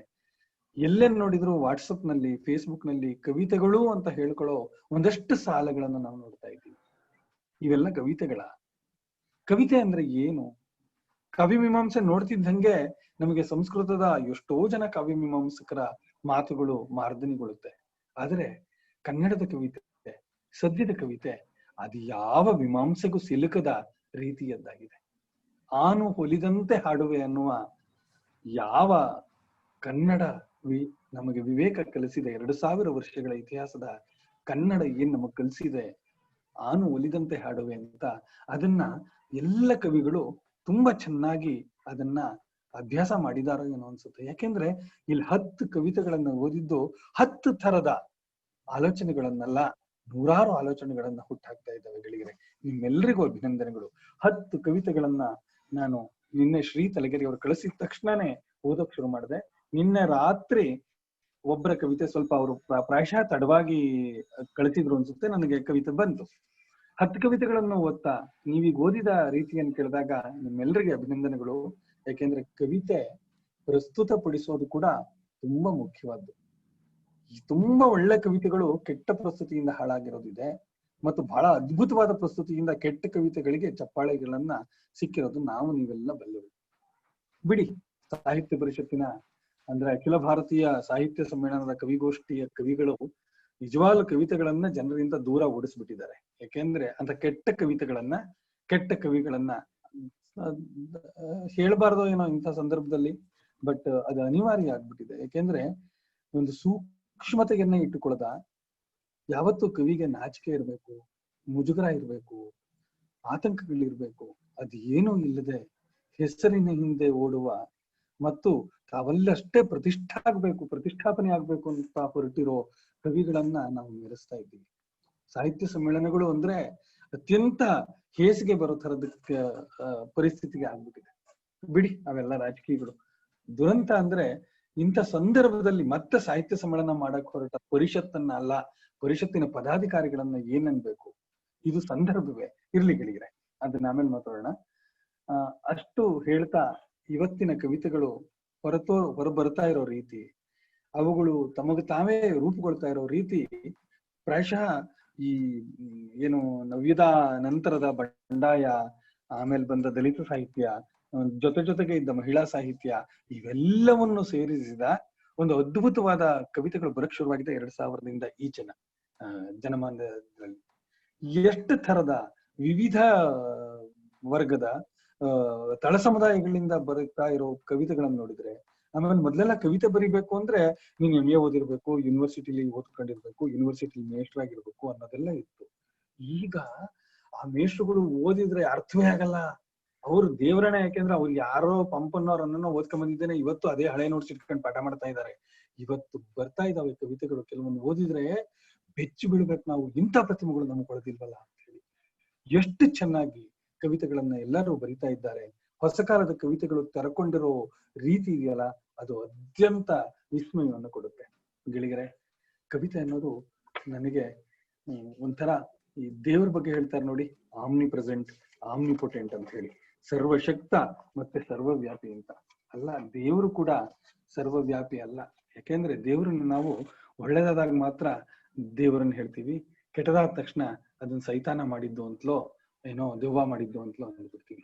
ಆದ್ರೆ ಕವಿತೆ ನೋಡಿ ಎಷ್ಟು ಶಕ್ತಿಶಾಲಿಯಾದದ್ದು ಮತ್ತು ಎಷ್ಟು ಸರ್ವವ್ಯಾಪಿಯಾದದ್ದು ಅಂದ್ರೆ, ಸುಖದಲ್ಲಿ ಕವಿತೆ ಇದೆ, ದುಃಖದಲ್ಲಿ ಕವಿತೆ ಇದೆ, ನಲಿವಲ್ಲಿ ಕವಿತೆ ಇದೆ, ನೋವಲ್ಲಿ ಕವಿತೆ ಇದೆ, ಆಮೇಲೆ ಎಂಥ ಒಳ್ಳೆದ್ರಲ್ಲೂ ಕವಿತೆ ಇದೆ, ಕೆಟ್ಟದ್ರಲ್ಲೂ ಕವಿತೆ ಇದೆ. ಮನುಷ್ಯ ಅತ್ಯಂತ ಸಂತಸದ ಯಾವುದೋ ಒಂದು ಇದರಲ್ಲಿ ತೇಲ್ತಾ ಇರುವಾಗ ಕವಿತೆ ಬರೆಯೋ ಹಾಗೇನೆ ಅವನು ಕೀವನ್ನ, ರಕ್ತವನ್ನ, ಕೊಲೆಯನ್ನ, ಆದರವನ್ನು ಕಂಡಾಗ ಕೂಡ ಕವಿತೆಗಳಿದೆ. ಇದು ಕವಿತೆಗೆ ಇರುವ 1000 ಬಾಗಿಲುಗಳು. ಆ 1000 ಬಾಗಿಲುಗಳನ್ನ, ಸಾವೇ ಇರದ ಬಾಗಿಲುಗಳನ್ನ ತಟ್ಟಿ ಕವಿತೆಗಳನ್ನ ಬರೆಯುವ ಎಷ್ಟು ಅದ್ಭುತ ಯುವ ಪ್ರತಿಭೆಗಳಿದ್ದೀರಾ, ಅವರಿಗೆಲ್ಲರಿಗೂ ನಾನು ಅಭಿನಂದಿಸ್ತೀನಿ. ಇನ್ನು ಈ ಹೊತ್ತು ಪ್ರಸ್ತುತಪಡಿಸಲಾದ 10 ಕವಿತೆಗಳ ಬಗ್ಗೆ ಅಧ್ಯಕ್ಷತೆ ಅನ್ನುವ ಪಟ್ಟ ನನಗೆ ಕಟ್ಟಿರೋದ್ರಿಂದ, ಅನಿವಾರ್ಯವಾಗಿ ಹೇಳಲೇಬೇಕಾಗಿರೋದ್ರಿಂದ, ಮತ್ತು ಈ ಎಲ್ಲ 10 ಕವಿತೆಗಳು ನನ್ನ ಕಾವ್ಯ ಕರ್ಮವನ್ನ ನಾನೇ ಸರ್ಚ್ ಮಾಡಿ ನೋಡ್ಕೊಳ್ಳೋ ತರ ಆಗಿದೆ. ಅದಕ್ಕೆ ನಿಮ್ಮೆಲ್ಲರನ್ನ ಅಭಿನಂದಿಸ್ತೀನಿ. ನಿಜವಾಗ್ಲೂ ಕವಿತೆ ನನಗೆ ಒಂದು ಈ 10 ಜನರಲ್ಲಿ 1-2 ಜೊತೆ ವೈಯಕ್ತಿಕವಾದ ಪರಿಚಯಗಳಿಲ್ಲ. ಇನ್ನು ಎಲ್ಲರೂ 8 ಜನನೂ ನನಗೆ ವೈಯಕ್ತಿಕವಾದ ಪರಿಚಯ ಇರೋಂಥವ್ರೆ ಇದ್ದೀರಾ. ಮೊದಲು ಓದಿದ ಅಂಜನಾ ಹೆಗಡೆ ಅವರು ಇತ್ತೀಚೆಗಷ್ಟೇ ಬರೆಯಕ್ ಪ್ರಾರಂಭ ಮಾಡಿದ್ರು ಅಂತ ನಾನು ಅನ್ಕೋತೀನಿ. ಸಂಗಾತಿ ಅಂತ ಹೇಳಿ ಒಂದು ಸಾಹಿತ್ಯ ಪತ್ರಿಕೆನಲ್ಲಿ ಅವರು ಕೆಲಕಾಲ ಒಂದು ಅಂಕಣವನ್ನು ಕೂಡ ನಿರ್ವಹಿಸಿದ್ರು. ತುಂಬಾ ಲವಲವಿಕೆಯ ಮಾತುಗಳನ್ನ ಅವರು ಬರೀತಾರೆ. ಅವರ ಕವಿತೆಗಳನ್ನ ನಾನು ಗಮನಿಸಿರ್ಲಿಲ್ಲ. ಎಷ್ಟು ಸುಲಭವಾಗಿ ಯಾಕೆ ಹೇಳ್ತಾ ಇದ್ದಾರೆ ಅಂದ್ರೆ, ಅಂಗಳದ ಅಂಚಿಗೆ ಹಬ್ಬಿದ ಜಾಜಿ ಬಳ್ಳಿಯ ಚಿಗುರಿನ ಮೈ ತುಂಬಾ ಅರೆಬಿರಿದ ಮೊಗ್ಗುಗಳು. ನಮ್ಮ ಕಣ್ಣಂಚಿಗೆ ಒಂದು ವಿನ್ಯಾಸವನ್ನ, ಒಂದು ಕಥನವನ್ನ ಹೇಳ್ತಾ ಹೋದ ಕವಿತೆ. ಆದರೆ ಹೊಮ್ಮೋದು ಬೇರೆ ದಿಕ್ಕಿಗೆ ಅದು ಹೋಗ್ಬಿಡುತ್ತೆ. ಕಡೆನಲ್ಲಿ ಲಿಫ್ಟ್ ಆಗುತ್ತೆ ನೋಡಿ. ಕವಿತೆ ಲಿಫ್ಟ್ ಆಗ್ಬೇಕು, ತನ್ನ ಪಾತಳಿಗೆನ್ನ ಬಿಟ್ಟು ನಮ್ಮನ್ನ ಮತ್ತೊಂದು ಆಯಾಮಕ್ಕೆ ಕರೆದೊಯ್ಬೇಕು. ಅದನ್ನ ಎಷ್ಟು ಚೆನ್ನಾಗಿದು ಕರೆದೊಯ್ಯುತ್ತೆ ಅಂದ್ರೆ ಕವಿತೆ ಹೀಗೆ ಎಂಡಾಗುತ್ತೆ. ರೆಕ್ಕೆ ಬಲಿವ ಗಳಿಗೆಗಾಗಿ ಅಲ್ಲೊಂದು ಹಕ್ಕಿ ಮರಿ ಕಾಯುತ್ತಿರಬಹುದು, ಅದರ ಕನಸಲ್ಲೂ ಇರಬಹುದು ಜಾಜಿಯ ಮೊಗ್ಗಿನ ಪರಿಮಳದಂತ ಹುಡುಗ. ಇದು ಹುಡುಗ ಹುಡುಗಿ ಪ್ರೀತಿ ಒಲವು ಅಲ್ವೇ ಅಲ್ಲ, ಬದುಕಿದು. ಆ ಬದುಕನ್ನ ಹುಡುಕ್ತಾ ಹೋಗೋದಿದೆಯಲ್ಲ, ಅದು ಈ ಕವಿತೆಯಲ್ಲಿ ಕಂಡೆ. ಅಂಗಳದ ಅಂಚಿಗೆ, ಅದು ಅಂಗಳದ ಮಧ್ಯದಲ್ಲ, ಅದು ಅಂಗಳದ ಅಂಚಿಗೆ. ಅವರಿಗೆ ನಾನು ಅಭಿನಂದಿಸ್ತೀನಿ ಅಂಜನಾ ಹೆಗಡೆ ಅವರಿಗೆ. ಕೃಷ್ಣ ದೇವಾಂಗ ಮಠ ಇವತ್ತು ಬರೀತಾರೋ ಹುಡುಗರಲ್ಲೆಲ್ಲ ತುಂಬಾ ಗಮನಿಸಿದ್ರೆ ಗಜಲ್ಗಳನ್ನು ತುಂಬಾ ಬರೀತಾರೆ ಇವರು. ನನಗೆ ಗಜಲ್ಗಳ ಬಗ್ಗೆ ಅಷ್ಟಂತ ತಿಳುವಳಿಕೆ ಏನು ಇಲ್ಲ. ಯಾಕೆಂದ್ರೆ ನಾವು ನವ್ಯೋದಯ ಶಾಲೆಯ ಕಡೆ ಬೆಂಚಿನ ಕಡೆಯ ವಿದ್ಯಾರ್ಥಿಗಳು. ನಮ್ಗಿನ್ನೂ ಇವತ್ತು ನವ್ಯದಲ್ಲೇ ನಾವು ಬರೆಯಕ್ಕೆ ಟ್ರೈ ಮಾಡ್ತಾ ಇದೀವಿ. ನಿನ್ನೆ ಇಡೀ ವಾಸುದೇವ ನಾಡಿಗರ ಎಲ್ಲಾ ಸಂಕಲನಗಳ ಕುರಿತು ಒಂದು ವೆಬಿನಾರ್ನ ನಾನು ಮಾಡ್ಬೇಕಾಯ್ತು. ಒಂದ್ ಸ್ವಲ್ಪ ತಾಂತ್ರಿಕ ಕಾರಣಗಳಿಂದ ಒಂದು ಕಾಲ್ ಗಂಟೆ ನಾವು ಮಾತನಾಡಿದ್ವಿ. ವಾಸುದೇವ ನಾಡಿಗ್ ಕೂಡ ನವ್ಯೋದಯ ಶಾಲೆಯ ತರಗತಿಯ ಕಡೆ ಬೆಂಚಿನ ಕಡೆಯ ವಿದ್ಯಾರ್ಥಿ ನಾನು, ಪ್ರಹ್ಲಾದ್, ಗೋವಿಂದ ಹೆಗಡೆ ಅವರು ಕೂಡ ನಮ್ ಜೊತೆಗಾರರೇ. ಬರಿತಾ ಇದ್ವಲ್ಲ ನಾವು. ಕೃಷ್ಣ ದೇವಾಂಗ ಮಠ ನೋಡಿದಾಗ ಗಜಲ್ಗಳನ್ನ ಬರಿತಾ ಹೋಗ್ತಾರೆ, ತುಂಬಾ ಗಜಲ್. ಆಮೇಲೆ ಅಲ್ಲಿ ವಿಪ್ಲವಗಳಾಯ್ತಲ್ಲ ಅವರ ಏರಿಯಾದಲ್ಲಿ, ಅದನ್ನ ಆತ ಎಷ್ಟ್ ಚೆನ್ನಾಗಿ ನಮ್ಮ ಸಾಮಾಜಿಕ ಮಾಧ್ಯಮಗಳ ಮೂಲಕ ಎಲ್ಲಾರ ಜೊತೆ ಹಂಚ್ಕೋತಾ ಇದ್ರು ಅಂದ್ರೆ, ಅವರ ಗಜಲ್ಗಳಲ್ಲಿ ಬೇರೆ ತರನಾಗ ಅವ್ರು ಹೇಳಕ್ ಪ್ರಯತ್ನ ಪಡ್ತಾರೆ. ಅವರ ದೀರ್ಘ ಕವಿತೆಗಳನ್ನ ನಾನು ಫೇಸ್ಬುಕ್ ನಲ್ಲಿ ಗಮನಿಸಿದ್ದೀನಿ. ಅವರ ಕವಿತೆಗಳಲ್ಲಿ ಒಂದೇ ಒಂದು ನನಗೆ ಅರ್ಥ ಆಗದೆ ಇರೋದು ಅಂದ್ರೆ, ನೋಡಿ 10 ಕವಿತೆಗಳನ್ನ ನಾವು ನೋಡಿದ್ವಲ್ಲ, ಎಲ್ಲದರಲ್ಲೂ ಒಂಥರ ಆತಂಕ ಇದೆ, ಒಂಥರ ನೈರಾಶ್ಯ ಇದೆ. ಈ ಕಾಲ ನಮಗೆ ಸಂಭ್ರಮವನ್ನ ಕಳೆದ್ಬಿಟ್ಟಿದ್ಯಾ? ಅದು ಮುಂದಿನ ದಿವಸಗಳು ತುಂಬಾ ಆತಂಕದಲ್ಲಿ ನಾವಿದೀವ ಅಂತ ಅನ್ಸುತ್ತೆ. ಆದ್ರೆ ಹುಡುಗರಾದ್ರೂ ಸ್ವಲ್ಪ ಸಂಭ್ರಮ ಪಡ್ಬೇಕಾಗತ್ತೆ. ಅವರಿಗೆ ವಯೋಸಹಜವಾದ ಒಲವನ್ನ, ವಯೋಸಹಜವಾದ ಕನಸುಗಳನ್ನ ಅವ್ರು ಹೇಳ್ತಾರೆ ಅಂತ ನಾವು ಬಯಸ್ತೀವಿ. ಯಾಕೆಂದ್ರೆ ವಯಸ್ಸಿನ ಸಹಜ. ಕೃಷ್ಣ ದೇವಾಂಗ ಮಠನಂತ ಕಿರಿಯ ಹುಡುಗರು ಹೊಸ ಕನಸುಗಳನ್ನು ಕಟ್ಕೋಬೇಕಾದವರು ಜಗದಗಲ ಬೇರಿನ ಮರಕ್ಕೆ ಅನ್ನುವ ಒಂದು ದೊಡ್ಡ ಕ್ಯಾನ್ವಾಸ್ ಇಟ್ಕೊಂಡು ಬರೆಯಕ್ ಹೋಗ್ತಿರಲ್ಲಪ್ಪ. ನಿಮ್ಮ ಜ್ಞಾನಕ್ಕೆ, ನಿಮ್ಮ ತಿಳುವಳಿಕೆಗೆ, ನೀವು ಯೋಚನೆ ಮಾಡ್ತಾ ಇರೋದಕ್ಕೆ, ನಿಮ್ಮ ಧ್ಯಾನಸ್ಥ ಸ್ಥಿತಿಗೆ ನನ್ನ ನಮಸ್ಕಾರಗಳು. ಆದ್ರೆ ವಯಸ್ಸಿನಲ್ಲಿ ಏನೇನಾಗ್ಬೇಕು, ದಯವಿಟ್ಟು ನರಸಿಂಹಸ್ವಾಮಿಗಳ ಪದ್ಯಗಳನ್ನು ನೀವು ಈಗಲೂ ಓದ್ಕೊಡಿ. ಆ ನರಸಿಂಹಸ್ವಾಮಿಗಳು ಎಷ್ಟು ಸರಳವಾಗಿ ಒಲವನ್ನು ತಿಳಿಸಿದ್ರು ಅಂತ ಹೇಳಿ ನೀವು ಬರೀರಪ್ಪ ಅದನ್ನೇ ಬರೀರಿ ಅಂತ ಹೇಳಲ್ಲ. ತುಂಬಾ ಭಾರಗಳನ್ನು ಹೊತ್ಕೊಂಡ್ಬಿಟ್ಟಿದ್ದೀರಾ. ಅಟ್ಲಸ್ ಆಗ್ಬೇಡಿ. ನಾವೆಲ್ಲ ಸಾಕಾಗಿ ಹೋಗ್ಬಿಟ್ಟಿದೆ ಅಟ್ಲಸ್ ತರ ಹೊತ್ತು ಭಾರಗಳನ್ನ. ದಯವಿಟ್ಟು ಬದುಕಿನ ನಿಜವಾದ ಅಂದ್ರೆ ಬದುಕನ್ನ ಬೇರೆ ಕಣ್ಣಿನಿಂದ ಸಹ ನೋಡಿ, ಸಂಭ್ರಮಗಳನ್ನ ನೋಡಿ. ನಿಮ್ಮ ಗಜಲಗಳಿಗೆ ನನ್ನ ನಮಸ್ಕಾರ. ಆದ್ರೆ ನಿಮ್ಗೆ ಈ ಕವಿತೆ ಇದೆಯಲ್ಲ, ಜಗದಗಲ ಬೇರಿನ ಮರಕ್ಕೆ, ಆ ಇಮೇಜ್ಗಳನ್ನ ನೀವು ಹೆಂಗ್ರಿ ಕಟ್ಕೋತೀರಾ? ಅದ್ರ ಬಗ್ಗೆ ನನಗೆ ಆಶ್ಚರ್ಯ ಇದೆ. ಅಶರೀರವಾಣಿಯೇ ಹೇಳು ಒಂದಾಗುವುದಕ್ಕೆ ಹೇಗೆ ಅಣುವಾಗುವುದು, ಮತ್ತೆ ಮತ್ತೆ ಅವತರಿಸಿ ಬರುವ ದೇವರೊಳಗೆ. ಈ ಥಾಟ್ ಹೇಗ್ರಿ ಸಿಗುತ್ತೆ? ನೀವು ಶುರು ಮಾಡೋದು ಜಗದಗಲ ಬೇರಿನ ಮರಕ್ಕೆ, ಸರ್ವವ್ಯಾಪಿಯಾಗಿದೆ ಅಂತ ಹೇಳ್ತಾ ಇದ್ದೀರಾ. ಕಡೆಗೆ ನೋಡಿದ್ರೆ ಅಶರೀರವಾಣಿಯೇ ಹೇಳು ಹೇಗೆ ಅಣುವಾಗುವುದು ಮತ್ತೆ ಮತ್ತೆ. ಈ ರೀತಿ ಯೋಚನೆ ಮಾಡೋದಿದೆಯಲ್ಲ, ಅದು ನಿಮ್ಮ ವಯಸ್ಸಿಗೆ ಮೀರಿದ, ನಿಮ್ಮ ಅನುಭವದ ಆಚೆಗೆ ವಿಸ್ತರಣವನ್ನು ತೋರಿಸ್ತಾ ಇದೆ. ದೊಡ್ಡ ನಮಸ್ಕಾರ. ಆದ್ರೆ ಒಲವನ್ ಕುರಿತು ಒಂದ್ ಸ್ವಲ್ಪ ಹೊಸ ಹುಡುಗರು ಕವಿತೆ ಬರೀರಪ್ಪ, ನಾವುಗಳು ಮುದುಕರು ನೋಡಿ ಖುಷಿ ಪಡ್ತೀವಿ.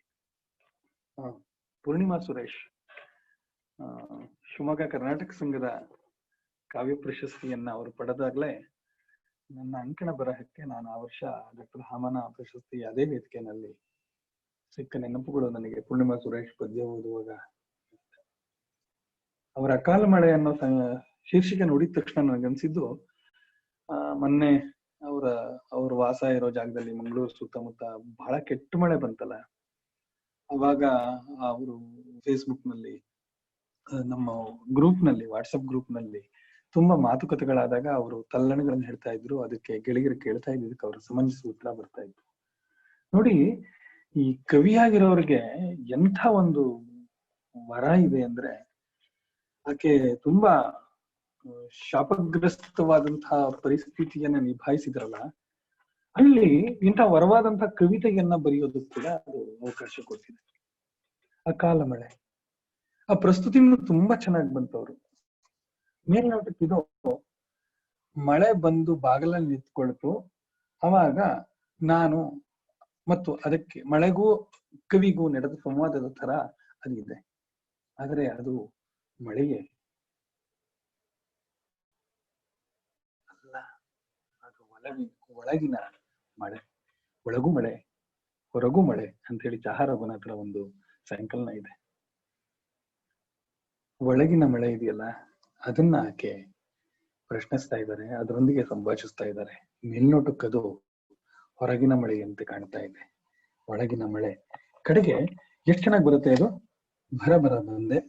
ಹೊರ ಬಂದೆ ಅವನು ಉಳಿದೇ ಹೋದ, ನೆರಳ ತುಂಬುವ ಕಾಯಕ ಈಗ. ನೋಡಿ, ನೆರಳು ಅಷ್ಟೇ ನಮ್ಮ ಕವಿತೆಗಳಲ್ಲಿ ಎಷ್ಟು ಹಾಸುಹೊಕ್ಕಾಗಿ ಬರುತ್ತೆ. ನೆರಳು ಅಂದ ತಕ್ಷಣ ನಮ್ಗೆ ನಮ್ಮ ಪೂರ್ವಜರ ನೆನಪಾಗ್ತಾರೆ, ಜನ್ಮ ಜನ್ಮಾಂತರಗಳ ನೆನಪಾಗುತ್ತೆ, ಇತಿಹಾಸ ನೆನಪಾಗುತ್ತೆ, ಭಾಷೆ ನೆನಪಾಗುತ್ತೆ. ನಾವೆಲ್ಲ ಕಂಡು ಉಂಡು ನಶಿಸಿ ಹೋದ ಅನುಭವಗಳ ನೆರಳು ಕೂಡ ನಮ್ಮ ಮೇಲೆ ಇದೆ. ಆದರೆ ಈ ಕವಿತೆಯಲ್ಲಿ ಬರುವ ನೆರಳು ಯಾವ ನೆರಳದು? ಅದು ನಮ್ಮನ್ನೆಲ್ಲ ನೆರಳಿಸುವ ಹಾಗೆ ಮಾಡಿದ ನೆರಳೆ. ಕವಿತೆ ಮುಟ್ಟದೆ ಈ ರೀತಿ ಆಗ್ಬೇಕು. ಕವಿತೆ ಅನ್ನೋದು ಕಾಡ್ಬೇಕು. ಕವಿತೆ ಅನ್ನೋದು ಅಷ್ಟು ಸುಲಭಕ್ಕೆ ಸುಮ್ಮನೆ ಮೇಲ್ನೋಟದ ಶಬ್ದಗಳಾಗಿ ಆಗ್ಬಾರ್ದು. ಅದು ಈ ಕವಿತೆಯಲ್ಲಿ ಆಗಿದೆ. ಅದಕ್ಕಾಗಿ ನಾನು ಪೂರ್ಣಿಮಾ ಅವರನ್ನ ಅಭಿನಂದಿಸ್ತೀನಿ. ಡಾಕ್ಟರ್ ಗೋವಿಂದ್ ಹೆಗಡೆ ಅವರು 20 ವರ್ಷದ ನಂತರ ಒಂದು ಸಂಕಲನ ತರೋ ಅಂತೂ ಇಂತೂ ಧೈರ್ಯ ಮಾಡಿದ್ದಾರೆ. ಕನಸು ಕೋಳಿಯ ಕತ್ತು. ಆ ಕಾಲದಲ್ಲಿ ಡಿ.ವಿ. ಪ್ರಹ್ಲಾದ್ ಸಂಚಿಕೆದ ಮೂಲಕ ಆ ಸಂಕಲನ ಪ್ರಕಟಿಸಿದಾಗ ಫಸ್ಟ್ ಅದನ್ನ ಅರ್ಥ ಆಗ್ಲಿಲ್ಲ 20 ವರ್ಷದಿಂದ. ಆಮೇಲೆ ಪ್ರಹ್ಲಾದನ್ನು ಬಿಡಿಸಿ ಓದಿದ್ರು. ಕನಸು ಕೋಳಿಯ ಕತ್ತು ಅಂತ ಉದ್ದಕ್ಕೆ ಓದ್ಕೊಂಡೆ ನಾನು. ಅವಾಗ ಪ್ರಹ್ಲಾದ್ ಓದಿದ್ರು, ಕನಸು ಕೋಳಿಯ ಕತ್ತು, ಯಾವ ಕ್ಷಣದಲ್ಲಿ ಬೇಕಾದ್ರೂ ಎಗರಿಸಿ ಹೋಗಿ ಬಿಡಬಹುದಾದ ಕೋಳಿಯ ಕತ್ತು. ಆ ಕೋಳಿಯ ಕತ್ತು ಯಾವಾಗ ಬೇಕಾದ್ರೂ ಹಾರೋಗ್ಬೋದಲ್ವಾ ಅತಿಥಿಗಳು ಬಂದ ತಕ್ಷಣ. ಕನಸು ಕೂಡ ಹಾಗೆ. ಕನಸು ಕೋಳಿಯ ಕತ್ತು. ನಾವೇನೆಲ್ಲ ಕನಸಿರ್ತೀವಿ ಅದು ಯಾವುದೇ ಕ್ಷಣದಲ್ಲಿ ಯಾರಿಂದಲೂ ಅದು ಘಾತಿಯಾಗಿಬಿಡುತ್ತೆ ಅನ್ನುವ ಒಂದು ಅದ್ಭುತವಾದ ಪ್ರತಿಮೆ, ಅದ್ಭುತವಾದ ರೂಪಕ ಇದ್ದ ಟೈಟಲ್ ನಲ್ಲಿ ಅವರ ಸಂಕಲನ ಬಂದಿತ್ತು. ಈಗ ಬಿಡಿ, ಅವರ ಸಂಕಲನದ ಬಗ್ಗೆ ತುಂಬಾ ಖುಷಿಯಾಗಿದೆ ನನಗೆ. ಪೇಟ ಬೀದಿಯ ತೇರನ್ನು ಓದ್ತಾ. ಆ ತೇರು ಯಾವ್ದದು? ತೇರು ಅಂದ್ರೆ ಮನುಷ್ಯನೂ ಕೂಡ ನಾವು ತೇರು ಅಂತೀವಿ ನಮ್ಮ ಗ್ರಾಮೀಣ ಭಾಷೆಯಲ್ಲಿ. ತೇರು ಹೊರಟಿತು ಅಂತೀವಿ. ಯಾರೋ ಹೊರಡ್ತಾರಲ್ಲ ಸಂಸ್ಕಾರಕ್ಕೆ ತಗೊಂಡೋದಾಗ ತೇರು ಹೊರಡ್ತೇನಪ್ಪ ಅಂತ ನಮ್ಮ ಭಾಷೆಯಲ್ಲಿ ನಾವು ಹೇಳ್ತೀವಿ. ತೇರು ಅಂದ್ರೆ ಮನುಷ್ಯನಿಗೆ.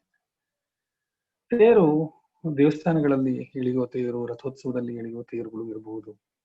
ಆದ್ರೆ ಪೇಟ ಬೀದಿಯ ತೇರು, ತಿರುವಿನಲ್ಲಿ ನಿಂತ ತೇರು, ಅದನ್ನ ಆಮೇಲೆ ಹೇಳೋಣ ಅವರ ಸಂಕಲನದ ಬಗ್ಗೆ. ಇಲ್ಲಿ ಕಿಮ್ಮತ್ತಿನ ಸಂತೆ. ಸಂತೆ, ಇವತ್ತು ಸಂತೆಗಳಿಗೆ ಅರ್ಥವನ್ನೇ ನಾವು ಕಳ್ಕೊಂಡ್ಬಿಟ್ವಿ. ಮಾಲೆಗಳು ಬಂದ ನಂತರ ಸಂತೆಯ ವ್ಯಾಪಾರಗಳು, ಸಂತೆ ಅನ್ನೋದೇ ಅರ್ಥರಹಿತ ಆಗಿದೆ. ಆ ಸಂತೆಗಳಲ್ಲಿ, ಹಿಂದೆ ನಡೀತಿದ್ದ ಸಂತೆಗಳಲ್ಲಿ ನಾವು ವಿನಿಮಯಗಳನ್ನಾರು ಮಾಡ್ತಾ ಇದ್ವಿ. ಸಾರ್ಥ ಅಂತ ಹೇಳಿ ಇತ್ತು. ಯಾವ್ಯಾವ್ದೋ ವಸ್ತುಗಳನ್ನ ಪರಸ್ಪರ ವಿನಿಮಯಕ್ಕೆ ನಾನ್ ಕಂಡಂಗೆ, ನಾನ್ ಸಣ್ಣ ಹುಡುಗ ಇದ್ದಾಗಲೇ ನಾವು ಗಮನಿಸಿದ್ವಿ. ಆದ್ರೆ ಗೋವಿಂದ ಹೆಗಡೆ ಅವರ ಕಿಮ್ಮತ್ತಿನ ಸಂತೆ ಆ ಸಂತೆಯಿಂದ ದೂರ ಆದದ್ದು. ಕಿಮ್ಮತ್ತಿನ ಸಂತೆ ಅಂತ ಹೇಳ್ತಾನೆ ಅವರು ಈ ಸಂತೆಗೆ ಕಿಮ್ಮತ್ತಿಲ್ಲ ಅಂತ ಹೇಳ್ತಾ ಇದ್ದಾರೆ. ಕವಿತೆ ಹೇಗೆ ಅರಳತ್ತೆ ಅಂದ್ರೆ, ಮಣಿಸರಗಳನ್ನ ಮತ್ತೇನನ್ನು ಇಟ್ಕೊಂಡು ಹೊರಟ ಕವಿ ಒಂದ್ ಕಡೆ ಅನ್ಕೋತಾನೆ, ಈ ಚಿಪ್ಪು ಕವಡೆ ಮಣಿ ಮುತ್ತು ರತ್ನಗಳಾಗಲಿ. ಇಂಥ ಆಶಯ ಇದೆಯಲ್ಲ, ಬೆಲೆಯೇ ಇಲ್ಲದೆ ಇರೋದಕ್ಕೆ ಅದು ಅಮೂಲ್ಯವಾಗ್ಲಿ ಅಂತ ಅನ್ಕೊಳ್ಳೋದು. ಆದ್ರೆ ಮುಂದೋಡಿ ಹೇಗಿದೆ ಅಂದ್ರೆ, ಈ ಚಿಪ್ಪು ಕವಡೆ ಮಣಿ ಮುತ್ತು ರತ್ನಗಳಾಗಲಿ ಎಂದೇನು ಕೇಳುವುದಿಲ್ಲ. ಮೊದಲನೇ ಅರ್ಥದಲ್ಲಿ ಅದು ಮುತ್ತು ರತ್ನಗಳಾಗಲಿ ಅಂತ ಹೇಳೋ ಕವಿ, ಮುತ್ತು ರತ್ನಗಳಾಗಲಿ ಎಂದೇನು ಕೇಳುವುದಿಲ್ಲ. ಆ ಬೀದಿಯ ಕೊನೆಯ ಮನುಷ್ಯನ ತೆರೆದ ಪಾತ್ರೆಗೆ ಈ ಮಣಿಗಳ ತೂಕದ ಅನ್ನ ದಿನವೂ ಬೀಳಲಿ ಸಾಕು. ಇದು ಪ್ರತಿ ಕವಿಯ ಆಶಯ ಆಗ್ಬೇಕು, ಪ್ರತಿ ಮನುಷ್ಯನ ಆಶಯ ಆಗ್ಬೇಕು. ಹಸಿವು ಎಲ್ಲಿವರೆಗೆ ಇರುತ್ತೋ ಅಲ್ಲಿವರೆಗೆ ಈ ಜಗತ್ತು ತನ್ನ ಸಂಕಟದಲ್ಲೇ ಇರುತ್ತೆ. ಆ ಸಂಕಟವನ್ನ ಮೀರಿಸ್ಬೇಕು ಅಂದ್ರೆ ಎಲ್ಲರಿಗೂ ಅನ್ನ ಸಿಗ್ಬೇಕು, ಎಲ್ಲ ಮಕ್ಕಳಿಗೂ ವಿದ್ಯಾಭ್ಯಾಸ ದೊರಿಬೇಕು. ಆಗ ಮಾತ್ರ ನಾವೀಗೇನು ಕಾಣ್ತಾ ಇದ್ದೀವಿ ಈ ಲೋಕ ತನ್ನ ಬೇರೆಯ ಹೊರಳುವಿಕೆಗೆ ಸಾಧ್ಯ ಇದೆ. ಆದ್ರೆ ಸದ್ಯದ ಪರಿಸ್ಥಿತಿನಲ್ಲಿ ಹಸಿವು, ಅದು ಜ್ಞಾನದ ಹಸಿವಿರಬಹುದು, ದೈಹಿಕ ಹಸಿವಿರಬಹುದು, ಬೇರೆ ತರದ ಹಸಿವುಗಳನ್ನೇ ಪೋಷಿಸಿಕೊಂಡು ಸಮಾಜ ಮತ್ತಷ್ಟು ಒಡೆದು ಹೋಗ್ತಾ ಇದೆ. ಸದ್ಯದ ರಾಜಕೀಯ ತಲ್ಲಣಗಳಂತೂ ನಮ್ಮನ್ನು ಹಾಳಾಗಿದೆ. ಇರಲಿ, ಉಳಿದೇ ಇವೆ ಚಿಪ್ಪು ಮಣಿಸರ ಕವಡೆ ಕಿಮ್ಮತ್ತಿನ ಸಂತೆ. ನೋಡಿ, ಕವಡೆ ಕಿಮ್ಮತ್ತು ಅಂತ ಅಂದ್ರೆ ಏನು ಬೆಲೆ ಇಲ್ಲದೆ ಇರೋದು ಅಂತ. ನಿನಗೆ ಕವಡೆ ಕಿಮ್ಮತ್ತು ಇಲ್ಲ ಕಣಯ್ಯ ಅಂತ ಬಳಸ್ತೀವಿ ಭಾಷೆಯಲ್ಲಿ. ಆದ್ರೆ ಕಿಮ್ಮತ್ತು, ವ್ಯಾಲ್ಯೂ, ಪದ್ಯ ಹೀಗೆ ಎಂಡಾಗುತ್ತಲ್ಲ, ಎಷ್ಟೆಂದು ಕೊಳ್ಳುವುದು ಈ ಕವಡೆ ಮಣಿಸರಗಳನ್ನ, ದುಡ್ಡೇ ಇಲ್ಲ, ಬೆಲೆನೇ ಇಲ್ಲ, ಅದನ್ನ ಯಾಕಪ್ಪ ತಗೊಳ್ಳೋದು ಅಂತ ಹೊರಟ ಕವಿ, ಉಳಿದೇ ಇವೆ ಚಿಪ್ಪು ಮಣಿಸರ ಕವಡೆ ಕಿಮ್ಮತ್ತಿನ ಸಂತೆ. ಕವಡೆ ಕಿಮ್ಮತ್ತಿನ ಸಂತೆಯ ಅಥವಾ ಚಿಪ್ಪು ಮಣಿಸರ ಕವಡೆ ಅವರಲ್ಲಿ ಉಳಿದು ಕಿಮ್ಮತ್ತಿನ ಸಂತೆ ಉಳಿದಿದೆಯಾ? ಇದು ಈ ಆಂಬಿಗ್ಯುಯಿಟಿ ಕವಿಯನ್ನ ಹೊರೆಯುತ್ತೆ.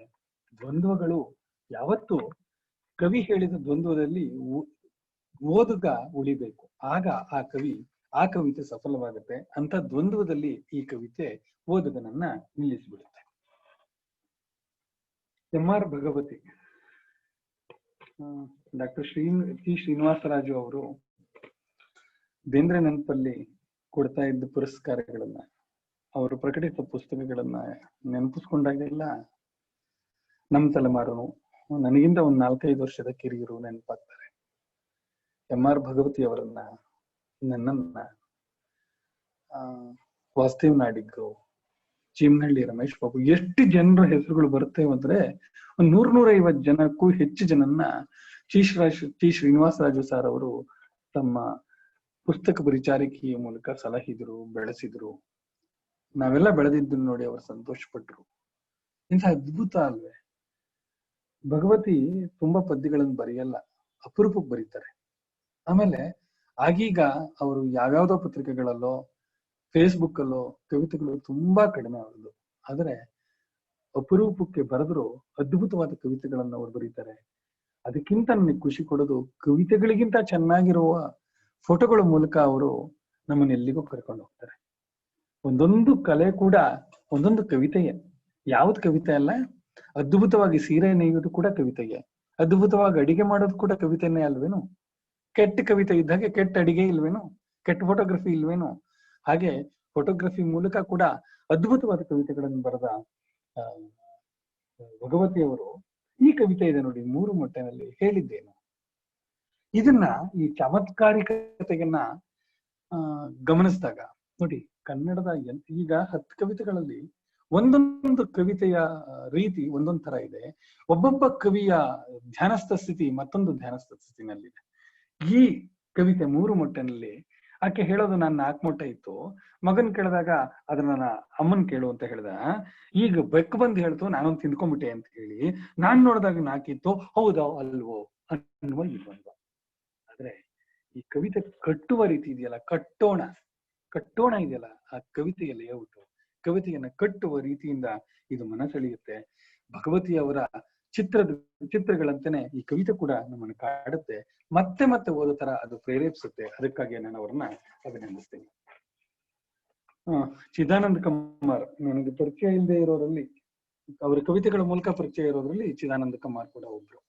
Doctor, PhD doctor. ನಮ್ಮ ಗೋವಿಂದ ಹೆಗಡೆ ಅವರು ಡಾಕ್ಟರ್ ಆದ್ರೆ ಇವರು PhD ಡಾಕ್ಟ್ರು. ಹಾರಿದ ಹಕ್ಕಿಯು ತೇಲುವ ನೆನಹು. ಸರ್, ಎಷ್ಟು ಚೆನ್ನಾಗಿ ಬರೆದಿದ್ದೀರಾ ಸರ್ ನಿಮ್ ಕವಿತೆನ. ಇವತ್ತು ಫೇಸ್ಬುಕ್ ನಲ್ಲಿ, ವಾಟ್ಸಪ್ ನಲ್ಲಿ ಹೊಸ ಕಾಲದ ಕವಿತೆಗಳನ್ನು ನೋಡಿ ಬೇಸರ ಬಂದು ಹೋಗ್ಬಿಡುತ್ತೆ.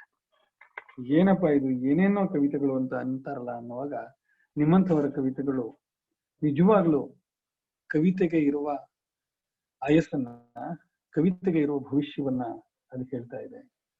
ಎಲ್ಲಿಂದ ಎಲ್ಲಿಗೆ ನಿಮ್ ಕವಿತೆ ಲಿಫ್ಟ್ ಆಗುತ್ತೆ, ಆ ಬಗ್ಗೆ ನನಗೆ ತುಂಬಾ ಸಂಭ್ರಮ ಇದೆ. ಹಾರಿದ ಹಕ್ಕಿಯು ತೇಲುವ ನೆನಹು. ಹಕ್ಕಿ ಅಂದ ತಕ್ಷಣ ನಮಗೆ ಹಕ್ಕಿ ಹಾರಿಸಿದ ಬೇಂದ್ರೆಯ ನೆನಪು ಬರುತ್ತೆ. ಅದು ಅನಿವಾರ್ಯ ಅಲ್ವಾ ಕನ್ನಡದ ಪರಂಪರೆ ಅಂದ ಕೂಡಲೇ. ಹಕ್ಕಿ ಅನ್ನೋದನ್ನ ನಾವು ಎಲ್ಲೆಲ್ಲಿಗೂ ಹೋಲಿಸ್ತೀವಿ. ಆದ್ರೆ ಈ ಹಕ್ಕಿ ಕೇಳಿಸದು ಹೊಸ ಹಾಡು, ಕಾಣಿಸಿಕೊಳ್ಳದು ಹಕ್ಕಿ, ಕುಕ್ಕಿ ಕುಕ್ಕಿ ಹೆಕ್ಕಿ ಹೆಕ್ಕಿ, ಕುಕ್ಕಿ ಕುಕ್ಕಿ ಹೆಕ್ಕಿ ಹೆಕ್ಕಿ, ಹಿಡಿದೆಳೆಯದೆ ಹಾಡಿನಗಳ ಎಂದ, ಹಿಡಿದು ಎಳೆಯದೇ ಹಾಡಿನೊಳಗೆ ನಿನ್ನದು ನನ್ನದು ಎದೆಯೊಳಗಿಂದ. ಈ ಲಿಫ್ಟ್ ಇದೆಯಲ್ಲ ಸರ್, ಇಡೀ ಕವಿತೆಯ ಕಡೆ ಸಾಲುಗಳು ನಮ್ಮ ಎಲ್ಲಿಗೋ ಹೋಯ್ತು. ಅದಕ್ಕಾಗಿ ನಿಮ್ಗೆ ಅಭಿನಂದನೆಗಳು. ನಿಮ್ಮ ಎದೆಯೊಳಗೆ ಕೂತಿರುವ ಅದೆಷ್ಟೋ ಹಕ್ಕಿಗಳು ನಮ್ಮತ್ತ ಬರಲಿ, ಅವುಗಳ ಹಾಡು ಕವಿತೆಗಳಾಗಿ ನಮ್ಮನ್ನ ಮುಟ್ಲಿ ಅಂತ ಹೇಳಿ ನಾನು ನಿಮ್ಮನ್ನು ಕೇಳ್ಕೊತಾ ಇದ್ದೀನಿ. ಉಪರಮ ಅಂತ ಹೇಳಿ ಒಂದು ಶಬ್ದ ಸೈಕಾಲಜಿನಲ್ಲಿ ಬಳಸ್ಕೋತೀವಿ. ಡಿವಿಜಿ ಅದನ್ನ ತುಂಬಾ ಚೆನ್ನಾಗಿ ಹೇಳ್ತಾರೆ.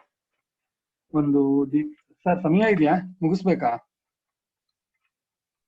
ಇಲ್ಲ ಸರ್, ಮಾತಾಡಿ. ಇನ್ನು 5 ನಿಮಿಷದಲ್ಲಿ ಮುಗಿಸ್ತೀನಿ.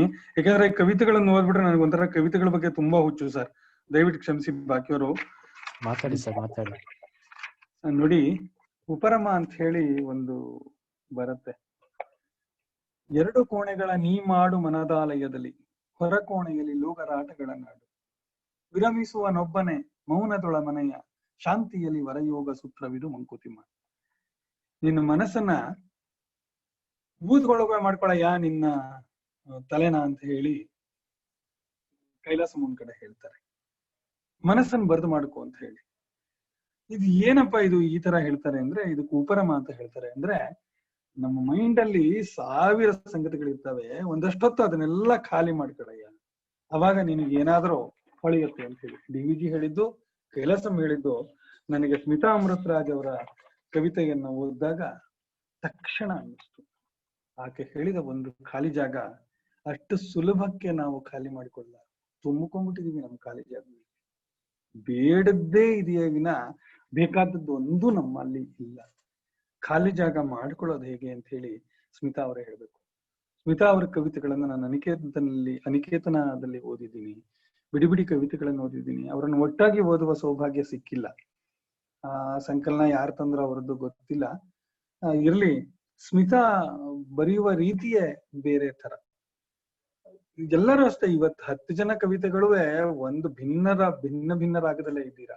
ಸ್ಮಿತಾ ಅವರ ಕವಿತೆಗಳನ್ನು ನೋಡಿದಾಗ ನನಗನ್ಸೋದು ಈ ತರ ಕೂಡ ಯೋಚನೆ ಮಾಡ್ಲಿಕ್ಕೆ ಸಾಧ್ಯ ಇದೆ ಅಂತ ಹೇಳಿ. ನೋಡಿ, ಉಪರಮ ಅಂತ ನಾನು ಏನ್ ಹೇಳಿದೆ ಅದನ್ನ ಈ ಒಂದು ಖಾಲಿ ಜಾಗದಲ್ಲಿ ಯಾಕೆ ಹೇಳ್ತಾ ಇದ್ದಾರೆ. ಎಲ್ಲರ ಬಳಿಯೂ ಎಲ್ಲರೊಳಗೂ ಇರಬಹುದು ಒಂದೊಂದು ಖಾಲಿ ಜಾಗ. ನಮ್ ದುರಂತ ಏನಪ್ಪಾ ಅಂದ್ರೆ, ನಿನ್ನ ಹತ್ರ ಒಂದು ಖಾಲಿ ಜಾಗ ಇದೆಯಾ ಅಂದ್ರೆ ಎಷ್ಟು ಸೈಟ್ ಮಾಡಿದೀಯಾ, ಇಷ್ಟು ವರ್ಷ ದುಡಿದ್ಯಲ್ಲ ಅಂತ ಕೇಳ್ತೀವಿ. ಆದ್ರೆ ನಮ್ಮೊಳಗೆ ಜಾಗ ಉಳಿಸ್ಕೊಂಡಿದೀವ, ಬ್ಯಾಡದನ್ನೆಲ್ಲ ಇಟ್ಕೊಂಡ್ಬಿಟ್ಟಿದೀವಲ್ಲ. 500 GB ಅಲ್ಲ, 1 ಟೆರಾಬೈಟ್ 10 ಟೆರಾಬೈಟಿನ ಇದಿದ್ರೂ ಅದು ಸಾಕಾಗದ ಹಾಗೆ ನಾವ್ ಆಗ್ಬಿಟ್ಟಿದೀವಿ. ಹಿತ್ತಲಿನಲ್ಲಿಯೋ ಮುಂದನ ಅಂಗಣದಲ್ಲಿಯೋ ಈ ಜಾಗನ ನಾವು ಖಾಲಿ ಮಾಡ್ಕೊಳ್ಬೇಕಾಗಿದೆಯಾ? ಒಂದ್ ಖಾಲಿ ಜಾಗ ಇದೆಯಾ? ಯಾಕೆ ಪದ್ಯನ ಎಷ್ಟು ಚೆನ್ನಾಗಿ ಬಳಸ್ತಾ ಹೋಗ್ತಾರೆ ಅಂದ್ರೆ, ಕಟ್ಟಡವಾದರೆ ಉಸಿರಾಡದೆಯೋ ಹಲವು ಕಾಲ ಹಾಗೆಯೇ ಉಳಿದುಕೊಂಡು ಬಿಡುತ್ತೆ.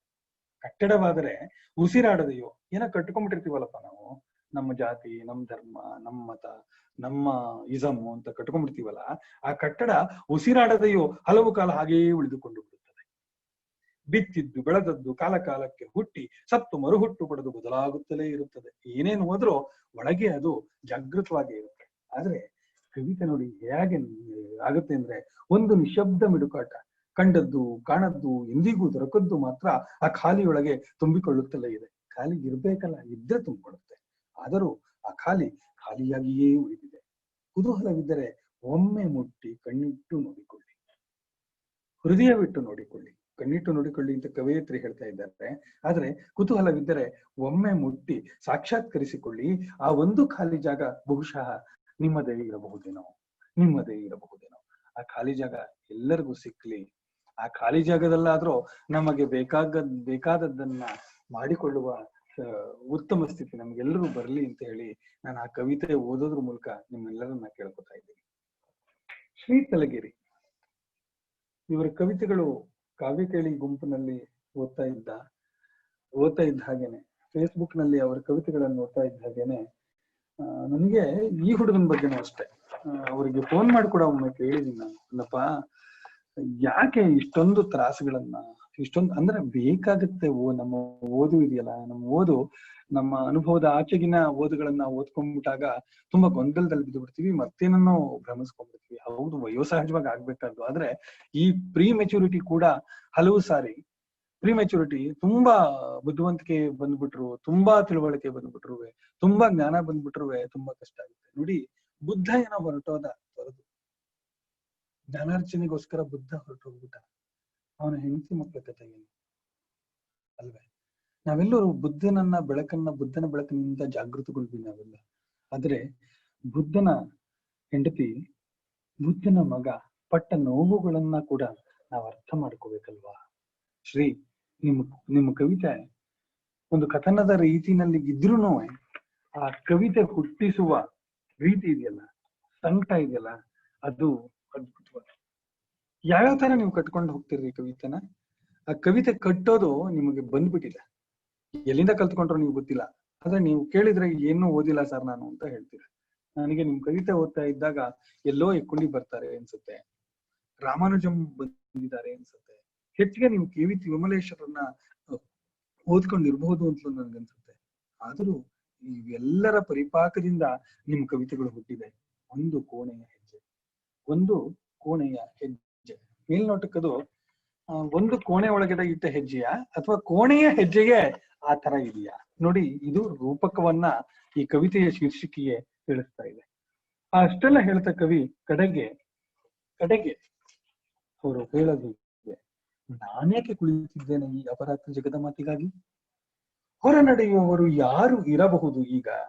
ಕಟ್ಟಡದ ಸಮಗ್ರ ಶಿಸ್ತಿನಲ್ಲಿ ಎದ್ದು ಕೂತವರಲ್ಲಿ ಇನ್ನೇನು ಹೊಸ ನೆರಳು ಬರುತ್ತದೆ ರಸ್ತೆ ಪಕ್ಕದ ಉದ್ಯಾನದ ತುದಿಗಿಟ್ಟ ಬುದ್ಧ ಮೂರ್ತಿಗೆ.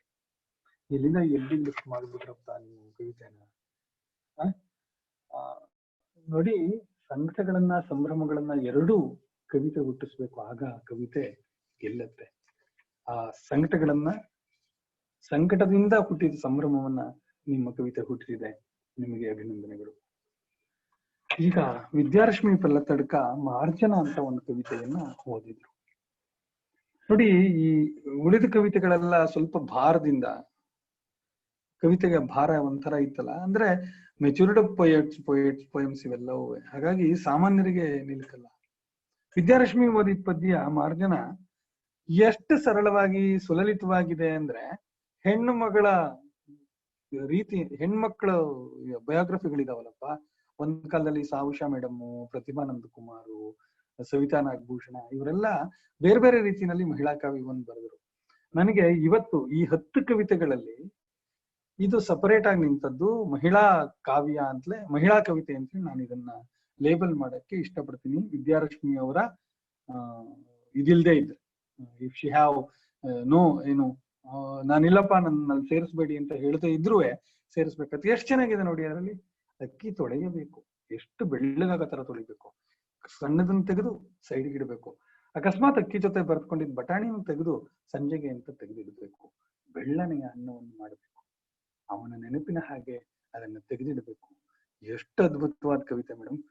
ಮಹಿಳಾ ಕಾವ್ಯದ ರೀತಿನಲ್ಲಿ ಓದ್ಕೊಂಡ್ರೆ ಒಬ್ರು ಹೆಣ್ಮಗಳ ಬಯೋಗ್ರಫಿ ತರ ಕಾಣ್ತಾ ಇದೆ. ಆದ್ರೆ ರೆಗ್ಯುಲರ್ ಕವಿತೆಯಾಗಿ ಓದಿದ್ರೆ ಬದುಕು ಹಾಗೆ ಅಲ್ವಾ? ನಮಗೆ ಬೇಡದೇ ಇದ್ದನ್ನ ಸೋಸ್ಬೇಕು, ಬೇಕಾಗಿದ್ದನ್ನ ತಗೋಬೇಕು, ಬೇಕು ಅನ್ಸಿದ್ದನ್ನು ಹೊರಗಡೆ ಇಡಬೇಕು. ನಾಟಕದಲ್ಲೇ ಬದುಕಬೇಕು. ಒಳಗಡೆ ದುಃಖ ಇದ್ರು ನಗಬೇಕು, ಬಂದವರನ್ನು ಮಾತಾಡಿಸ್ಬೇಕು. ಎಷ್ಟು ಚೆನ್ನಾಗಿದ್ದಾರೆ ನಿಮ್ ಕವಿತೆ, ಹ್ಯಾಟ್ಸ್ ಆಫ್. ಇನ್ನು ಈ ಗೋಷ್ಠಿಯ ಕಡೆನಲ್ಲಿ ಓದಿದ ಸುಶ್ರುತನ ಬಗ್ಗೆ ನಂಗೆ ತುಂಬಾ ಹೊಟ್ಟೆ ಉರಿದೆ. ಅದು ಹೆಂಗ್ರಪ್ಪ ನೀವು ಬೆಂಗಳೂರಲ್ಲಿ ಇದ್ರು ಅಷ್ಟೆಲ್ಲ ಪುರ್ಸೊತ್ ಮಾಡ್ಕೊಂಡು ಎಲ್ಲವನ್ನು ಮಾಡ್ತೀರಾ ನೀವು? ನಿಜವಾಗ್ಲೂ ನಮ್ಗೆ ಹೊಟ್ಟೆ ಉರಿ ಆಗತ್ತೆ. ಎಲ್ಲದ್ರಲ್ಲೂ ಇರ್ತಾರಲ್ರಿ ಈ ಸುಶ್ರುತ. ಬ್ಲಾಗ್ ನಲ್ಲಿ ಬರೀತಾರೆ, ಪ್ರಬಂಧ ಬರೀತಾರೆ, ಕವಿತೆಗಳನ್ನ ಬರೀತಾರೆ, ಪ್ರಯಾಣ ಮಾಡ್ತಾರೆ. ಈ ಸಮಯಗಳನ್ನ ನೀವು ನಿರ್ವಹಿಸ್ತಾ ಇದ್ದೀರಲ್ಲ, ನಿಮ್ಮಂಥವರಿಗೆ ಇರುವ ಕೆಲವಾದರೂ ಗುಣಗಳು ಉಳಿದ ಯೂತಿಗೆ ಬಂದ್ರೆ ನಾವು ಯುವಕರ ಬಗ್ಗೆ ಚಿಂತಿಸೋ ಅವಶ್ಯಕತೆನೇ ಇರಲ್ಲ. ಆದ್ರೆ ಏನ್ ಮಾಡೋಣ, 99% ಯುವಕರು ಮಜದಲ್ಲಿ ಮೋಜು ಮಾಡ್ತಾ ಇರೋವಾಗ ಎಲ್ಲ ನಿಮ್ಮಂತ 1% ಜನಗಳು ದೊಡ್ಡ ಆಶಯವನ್ನು ಹೊರಿಸಿದೀರ. ನೀವು ಕೇಳಿದ್ದು ಆ ಜೊನಾಥನ್ಗೆ ಕತೆ ಕೇಳು ಅಂತ ಕೇಳ್ತಾ ಇದ್ದೀರಾ. ಅಲ್ಲ, ಜೊನಾಥನ್ ಅನ್ನೋ ಒಂದು ಆಮೆಗೆ ನೀವು ಕತೆ ಕೇಳಿದ್ದಲ್ಲ. ಅದು 185 ವರ್ಷ ಅಲ್ಲ. ನಿಮ್ ಕವಿತೆ 2000 ವರ್ಷದ ಕನ್ನಡವನ್ನ, 5000ಕ್ಕೂ ಹೆಚ್ಚು ವರ್ಷದ ಇಡೀ ಮನುಕುಲವನ್ನ ಅದು ಪ್ರಶ್ನಿಸ್ತಾ ಇದೆ. ಏನೆಲ್ಲ ಆಗೋಯ್ತು ನಮ್ ನಡುವೆ, ಉಳಿದಿದ್ದೇನೋ ಅದೇ ಹತಾಶೆಯೇ, ಅದೇ ಸಂಕಟವೇ. ನಿಮ್ಮ ಕವಿತೆನಲ್ಲಿ ಒಂದ್ ಕಡೆ ಎಲ್ಲೋ ಬರುತ್ತೆ ನೋಡಿ, ಎಷ್ಟೋ ಕಿರೀಟಗಳು ಉರುಳಿ ಹೋದವು ಅಂತ ಹೇಳಿ. ಹೌದಲ್ವೇ? ಕಿರೀಟಗಳು ಉರುಳಿದು ಹೋದವು, ಮನುಷ್ಯರು ಉರುಳು ಹೋದ್ರು. ಆದರೂ ನಾವು ಮತ್ತೆ ಆ ಅಧಿಕಾರಕ್ಕೋಸ್ಕರ, ಆ ಸಂಕಟಕ್ಕೋಸ್ಕರ ಮತ್ತೆ ನಮ್ಮ ಕುರ್ಚಿಗೋಸ್ಕರ ಒದ್ದಾಡ್ತೀವಲ್ಲ, ಅದೆಷ್ಟು ಚೆನ್ನಾಗಿ ನೀವು ಆ ಕವಿತೆನಲ್ಲಿ ತಂದಿದ್ದೀರಾ ಅಂದ್ರೆ, ನಿಮ್ ಕವಿತೆ ಕಥನ ರೀತಿನಲ್ಲಿದೆ, ಆದ್ರೆ ಮತ್ತೆನ್ನೋ ಹೇಳ್ತಾ ಇದೆ, ಪ್ರಶ್ನೆ ಕೇಳ್ತಾ ಇದೆ, ಆ ಪ್ರಶ್ನೆಯ ಜೊತೆಗೆ ಉತ್ತರವನ್ನು ಕೊಡ್ತಾ ಇದೆ. ಈ ರೀತಿಯ ಕವಿತೆಗಾಗಿ ನಾನು ಸುಶ್ರುತಾ ಅವರನ್ನ ಅಭಿನಂದಿಸ್ತಾ, ಈ ಕವಿತೆಗಳ ಬಗ್ಗೆ ಮಾತಾಡ್ತಾ ಹೋಗ್ಬಿಟ್ರೆ ಅದು ಕೊನೆ ಮೊದಲಿಲ್ಲದ ಕತೆ. ಅದ್ರಲ್ಲಿ ನಿಮ್ಗೆಲ್ಲ ಏನೇನ್ ಕೆಲ್ಸಗಳಿದಾವೋ ಏನೋ, ಸಾಧ್ಯವಾದ್ರೆ ಈ 10 ಕವಿತೆಗಳ ಬಗ್ಗೆ ಒಂದು ಸಣ್ಣ ಟಿಪ್ಪಣಿಯನ್ನು ಮಾಡಿ ನನ್ನ ಸುಖಿಗೆ ಕಳಿಸ್ತೀನಿ. ಸಂಪಾದಕರು ಅದನ್ನು ಪ್ರಕಟಿಸುವ ಔದಾರ್ಯವನ್ನ ಕೊಡ್ಬೇಕು ಅಂತ ಹೇಳ್ತಾ, ಇವತ್ತು ಈ ಅವಕಾಶಕ್ಕಾಗಿ ಮತ್ತು ನನ್ನ ಕಾವ್ಯದ ಓದಿನ ಮಿತಿನಲ್ಲಿ ಅದು ಹೇಳಕ್ ಪ್ರಯತ್ನ ಪಟ್ಟಿದ್ದೀನಿ. ಅದು ನಿಮ್ಗೆಲ್ಲ ಹೇಗೆ ಹಿಡಿಸ್ತೋ ಗೊತ್ತಿಲ್ಲ ನನಗೆ. ಕವಿತೆಗೆ ಯಾವತ್ತೂ ಸಾವಿಲ್ಲ, ಕವಿಗೆ ಸಾವಿದೆ. ಕವಿಗೆ ಸಾವು ಬರೋ ಸಹಜ, ಆದ್ರೆ ಕವಿತೆಗೆ ಸಾವೇ ಇಲ್ಲ. ನರಸಿಂಹಸ್ವಾಮಿಗಳ ಪದ್ಯ ಇವತ್ತು ಬಸ್ ಸ್ಟ್ಯಾಂಡ್ ಅಲ್ಲಿ, ರೈಲ್ವೆ ಸ್ಟೇಷನ್ ಅಲ್ಲಿ ಹಾಡೋರು ಸೋತಾಗಿದ್ರೆ, ಅಡಿಗರ ಕವಿತೆಗಳನ್ನ ಹೇಳದೆ ನಾವು ಕಾವ್ಯಗೋಷ್ಠಿಗಳನ್ನ ಶುರು ಮಾಡಲಾರ. ಸಿದ್ಧಲಿಂಗಯ್ಯನವರು ಊರುಕೇರಿನಲ್ಲಿ ಹೇಳಿದ ಸಂಘಟನೆಗಳನ್ನ ನಾವು ಮುಟ್ಟಿಸದೆ ಹೋದ್ರೆ, ಅದು ನಮ್ಗೆ ತಟ್ಟದೆ ಹೋದ್ರೆ ಯಾವ ಅರ್ಥವೂ ಬದುಕಿಗೆ ಇಲ್ವೇ ಇಲ್ಲ. ಏನೂ ಇಲ್ಲದ ಪುರಂದರರು, ಕನಕದಾಸರು ಕೊಟ್ಟಂತ ವಚನಗಳನ್ನ, ಅಲ್ಲಮನ ವಚನನ ಮುಂದಿಟ್ಕೊಂಡ್ಬಿಟ್ರೆ ನಮಗೆ ನಾವು ಬರೆದಿದ್ದ ಕವಿತೆ ಏನೂ ಅಲ್ಲ ಅಂತ ಅನ್ನಿಸ್ಬಿಡುತ್ತೆ. ಕುಮಾರವ್ಯಾಸನ ಒಂದೊಂದು ಪದ್ಯಕ್ಕೂ ಇರೋ ಅರ್ಥ ನಮ್ಮ 10 ಸಂಕಲನಗಳಿಗೂ ಇಲ್ವಲ್ಲ ಅನ್ನೋ ಎಚ್ಚರ ಕವಿಗೆ ಇರಬೇಕು. ಇಲ್ಲ ಅಂದ್ರೆ ಅವನು ಏನನ್ನೂ ಬರೆಯಲಾರ. ಪದೇ ಪದೇ ಮತ್ತೆ ಮಗುವಾಗ್ಬೇಕು. ಈ ಜಗತ್ತಿನ ವಿಶಾಲತೆಗೆ, ಈ ಜಗತ್ತಿಲಿರುವ ಅನೇಕ ವಿಸ್ಮಯಗಳಿಗೆ ನಾವು ಕಣ್ಣಾಗ್ತಾ ಹೋದ್ರೆ ಮಾತ್ರ ನಮ್ಮೊಳಗಿನ ಕವಿ ಉಳಿತಾನೆ. ಆದ್ರೆ ಇವತ್ತು ಯಾವುದೋ ಪ್ರಶಸ್ತಿಗೆ, ಯಾವುದೋ ಸನ್ಮಾನಕ್ಕೆ ನಾವು ನಾಟಕಗಳನ್ನ ಆಡ್ತೀವಿ. ಯಾರನ್ನೋ, ಆಮೇಲೆ ಈ ಗುರು ಪರಂಪರೆ ಕಟ್ಟಿರುವಂತ ಒಂದಷ್ಟು ಜನ ಗುರುಗಳು, ಗಿಂಡಿ ಶಿಷ್ಯರು ಓಡೋರು, ಅವ್ರವ್ರಿಗೆ ಆ ಪ್ರಶಸ್ತಿಗೋಸ್ಕರ ಅವ್ರ ಹಿಂದೆ ಹೋಗೋರು. ಆಮೇಲೆ ಎಲ್ಲೂ ಹೋದ್ರು ಈ ಗುರುಗಳ, ಈ ಶಿಷ್ಯರ ಹಾವಳಿನಲ್ಲಿ ನಿಜದ ಕವಿತೆಗಳಿಗೆ ಬೆಲೆ ಇಲ್ಲಿ ಇರೋದು ನನಗೂ ನಿಮಗೂ ಎಲ್ಲರಿಗೂ ಗೊತ್ತು. ಆದ್ರೂ ನಿಜದ ಕವಿತೆಗಳಿಗೆ ಇಂಥ ವೇದಿಕೆ ಸಾಕು. ನಾವೇನು ಇದರಿಂದ ಕವಿತೆ ನಮ್ಮನ್ನ ಪೊರೆದಿದೆಯಾ ವಿನ ನಾವು ಕವಿತೆಗಳನ್ನ ಪೊರೆದಿಲ್ಲ. ಕವಿತೆ ನಮ್ಮನ್ನ, ನಮ್ಮ ಜೀವನವನ್ನ ಪೊರೆಯುತ್ತೆ ಅನ್ನೋ ದೊಡ್ಡ ಆಶಯದೊಂದಿಗೆ ನಾನು ಈ ಕವಿಗೋಷ್ಠಿಯ ಅಧ್ಯಕ್ಷತೆಗೆ, ನನ್ನ ತಿಳುವಳಿಕೆನಲ್ಲಾಗ್ಲಿ, ನನ್ನ ವಾಲ್ಯೂಮ್ಸ್ ಏನಿದೆ ಬರ್ದಿರೋದ್ರಲ್ಲಿ ನಾನು ತುಂಬಾ ಕಿರಿಯ ನಿಮ್ಗಿಂತ. ಈ ಒಂದು ಅವಕಾಶ ಕೊಟ್ಟಿದ್ದಕ್ಕಾಗಿ ನಾನು ನಸುಕು.com ಡಾಕ್ಟರ್ ಗೋವಿಂದ ಹೆಗಡೆ ಅವ್ರನ್ನ, ಶ್ರೀ ಅವ್ರನ್ನ ಮತ್ತು ಇಲ್ಲಿ ಭಾಗವಹಿಸಿದ ಎಲ್ಲ ಕವಿಗಳನ್ನ ನಾನು ತುಂಬ ಹೃದಯದಿಂದ ಧನ್ಯವಾದಗಳನ್ನು ಹೇಳ್ತಾ, ಹಾಗಿದ್ರು ಕವಿಗೋಷ್ಠಿನಲ್ಲಿ ಒಂದು ಪದ್ಯ ಓದ್ಬೇಕು ಅಂತ ಇದೆ. ಹಾಗಾಗಿ ಆ ಕವಿತೆನ ತುಂಬಾ ಹಿಂದೆ ಕನ್ನಡಪ್ರಭದಲ್ಲೇ ಬಂದಿದ್ದ ಪದ್ಯನ ಓದ್ತಾ ಇದ್ದೀನಿ. ನನ್ನ ಪದ್ಯಗಳು ವರ್ಷಕ್ಕೆ ಬರೆಯೋದು 1-2, ಯಾಕೆಂದ್ರೆ ಆಗಲ್ಲ ರೀ, ನನಗೆ ಏನ್ ಬರೆದ್ರು ನಾನು ಇನ್ಯಾರನ್ನ ಕಾಪಿ ಮಾಡಿದೀನಿ ಇಂట్లో, ಇನ್ಯಾರೋ ನನ್ನ ಕವಿತೆಯಲ್ಲಿ ಬಂದ್ಬಿಡ್ತಾರೋ ಅನ್ನೋ ಎಚ್ಚರ ಇರುತ್ತೆ. ಅದಕ್ಕೋಸ್ಕರ ಒಂದು ಹಳೆ ಪದ್ಯನೇ ಓದ್ತಾ ಇದ್ದೀನಿ, ದಯವಿಟ್ಟು ಪರಾಂಬರಿಸಿ. ಕಾಲ ಕಲಿಸಿದ ಪಾಠ. ಹಣ್ಣಲೆಯೊಂದು ತೊಟ್ಟು ಕಳಚಿ ಸಂಬಂಧ ತೊರೆದುಕೊಳ್ಳುವಾಗ, ಹಣ್ಣಲೆಯೊಂದು ತೊಟ್ಟು ಕಳಚಿ ಸಂಬಂಧ ತೊರೆದುಕೊಳ್ಳುವಾಗ, ಗಗನದಾಚೆಯ ಗಗನಕ್ಕೆ ಮುಖ ಮಾಡಿ ನಿಂತ ಸ್ಥಾವರದ ಮರ, ಗಗನದಾಚೆಯ ಗಗನಕ್ಕೆ ಮುಖ ಮಾಡಿ ನಿಂತ ಸ್ಥಾವರದ ಮರ, ಆ ಮರದ ಮೇಲೆ ಸವಾರಿ ಏರಿ ಕೊಂಬೆ ತುದಿಯಲ್ಲಿ ಕೂತ ಜಂಗಮದ ಹಕ್ಕಿ, ಕೊಂಬೆ ತುದಿಯಲ್ಲಿ ಕೂತ ಜಂಗಮದ ಹಕ್ಕಿ ತಮ್ಮೊಳಗೆ ಕಳೆದು ಹೋಗಿದ್ದವು. ಗುರುತ್ವಾಕರ್ಷಣೆಗೆ ಸಿಲುಕಿದ ಎಲೆ ಗಾಳಿಯ ಅಲೆಗುಂಟ ಇಳಿದು ಏರಿ ಮತ್ತೆ ಮರುಕ್ಷಣವೇ ಹೌಹಾರಿ ಹೊಂಬಣ್ಣದ ಮುದಿಯಲೆ ನೇರ ಮರದ ಬುಡಕ್ಕೆ ಬಿತ್ತು, ಹೊಂಬಣ್ಣದ ಮುದಿಯಲೆ ನೇರ ಮರದ ಬುಡಕ್ಕೆ ಬಿತ್ತು. ಅದರ ನರಮಂಡಲದಲ್ಲಿ ಬಿಸಿಲ ಝಳದಷ್ಟೇ ಬಿಸಿ, ತಾಸೆರಡು ತಾಸೊಳಗೆ ಬಾಡಿ ಮರದ ಬುಡಕ್ಕೆ ಹೊಡಮುಟ್ಟಿತು. ದಪ್ಪ ಕಾಂಡ ಬರಸೆಳೆದು ಮಲ್ಲಿಗೆಯಂತೆ ಮೈಗಾನಿಸಿ ಹಿಡಿದು ಕ್ಷೇಮ ವಿಚಾರಿಸಿ ಕುಶಲ ಕೇಳಿತು. ಮುಗಿಯಿತು ಆಯುಷ್ಯ, ಮುಂದಿಲ್ಲ ಭವಿಷ್ಯ, ಬೀಕಿದ ಎಲೆಗೆ ಕಾಂಡದ ಸಮಾಧಾನ, ಈಗಷ್ಟೇ ಮಾಗಿದ್ದಿ ಮಣ್ಣೊಳಗೆ ಮಣ್ಣಾಗು, ಸಾರ ಹೀರುವ ಬೇರಿಗೆ ಗೊಬ್ಬರವಾಗು, ಮತ್ತೆ ಚಿಗುರು ಎಲೆ ಹೂ ಬೀಜ ಸಲ್ಲದು ಕಾಲದ ಅವಜ್ಞೆ ವ್ಯರ್ಥ ಜಗಳ. ಈಗಷ್ಟೇ ಮಾಗಿದ್ದಿ ಮಣ್ಣೊಳಗೆ ಮಣ್ಣಾಗು, ಸಾರ ಹೀರುವ ಬೇರಿಗೆ ಗೊಬ್ಬರವಾಗು, ಮತ್ತೆ ಚಿಗುರು ಎಲೆ ಹೂ ಬೀಜ ಸಲ್ಲದು ಕಾಲಚಕ್ರದ ಅವಜ್ಞೆ ವ್ಯರ್ಥ ಜಗಳ. ಅವತ್ತಿನಿಂದ ಹೀಗೆ ಆವತ್ತಿನಿಂದ ಹೀಗೆ ಹಣ್ಣೆಲೆ ಉದುರುತ್ತದೆ, ಚಿಗುರು ಮೊಗ್ಗೊಡೆಯುತ್ತದೆ, ಹೂವು, ಕಾಯಿ, ಹಣ್ಣು, ಮತ್ತೆ ಹಣ್ಣೆಲೆ. ಹಣ್ಣೆಲೆ ಇದು ಉದುರುತ್ತದೆ, ಚಿಗುರು ಮೊಗ್ಗೊಡೆಯುತ್ತದೆ, ಹೂವು, ಕಾಯಿ, ಹಣ್ಣು, ಮತ್ತೆ ಹಣ್ಣೆಲೆ. ಈಗ ಸ್ಥಾವರ ಮರದ ಧ್ಯಾನ, ಹಾಗೆ ಜಂಗಮ ಹಕ್ಕಿಯ ಜ್ಞಾನ, ಎರಡೂ ಹಣ್ಣಾದವರಿಗೆ ಅರ್ಥವಾಗುತ್ತದೆ. ನಮಸ್ಕಾರ.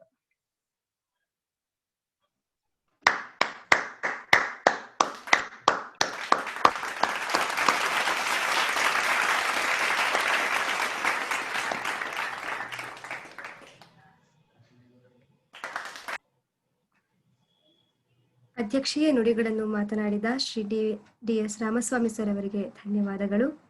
ಈಗ ಈ ಕಾರ್ಯಕ್ರಮದ ಕೊನೆಯ ಘಟ್ಟ ವಂದನಾರ್ಪಣೆ ಶ್ರೀ ತಲಕೆರೆಯವರಿಂದ. ನಮಸ್ಕಾರ ಎಲ್ರಿಗೂ.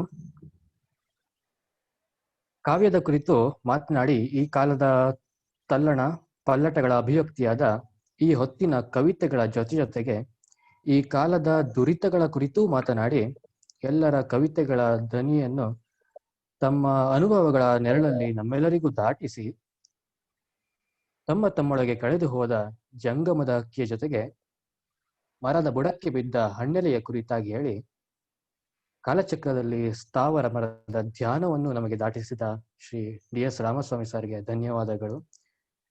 ಅಧ್ಯಕ್ಷರಾಗಿ ಅಂತ ನಾವು ಕೇಳಿಕೊಂಡಂತಹ ಸಮಯದಲ್ಲಿ ತಕ್ಷಣಕ್ಕೆ ನಮ್ಮ ಕರೆಗೆ ಸ್ಪಂದಿಸಿದಂಥವರು, ಮತ್ತೊಮ್ಮೆ ಅವರಿಗೆ ವಿಶೇಷ ಧನ್ಯವಾದಗಳನ್ನು ಕೂಡ ಹೇಳ್ತೀನಿ.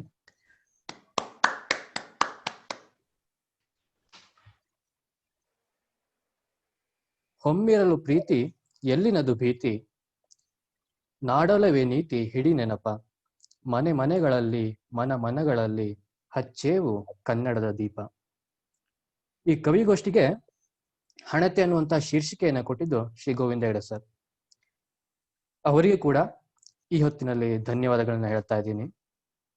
ಹಾಗೆ ಅದರ ಜೊತೆಗೆ ಈ ಇಡೀ ಕಾರ್ಯಕ್ರಮದ ನಿರ್ವಹಣೆಯನ್ನ ಮಾಡಿದ್ದು ಶ್ರೀ ವಿಜಯ್ ಶೆಟ್ಟಿ, ವಿಜಯ್ ದಾರಿಹೋಕ.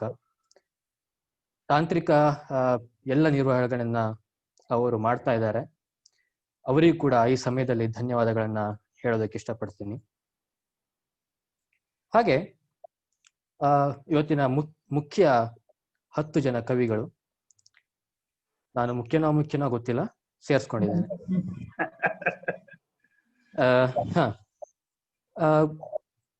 ವಿಭಿನ್ನ ವಿಶಿಷ್ಟ ಕವಿತೆಗಳನ್ನ ಓದಿದ್ದೀರಿ. ಆ ಎಲ್ಲ ಕವಿತೆಗಳನ್ನ ಮತ್ತೊಮ್ಮೆ ಚಿಕ್ಕದಾಗಿ ನೆನಪು ಮಾಡ್ಕೊಳ್ತೇನೆ.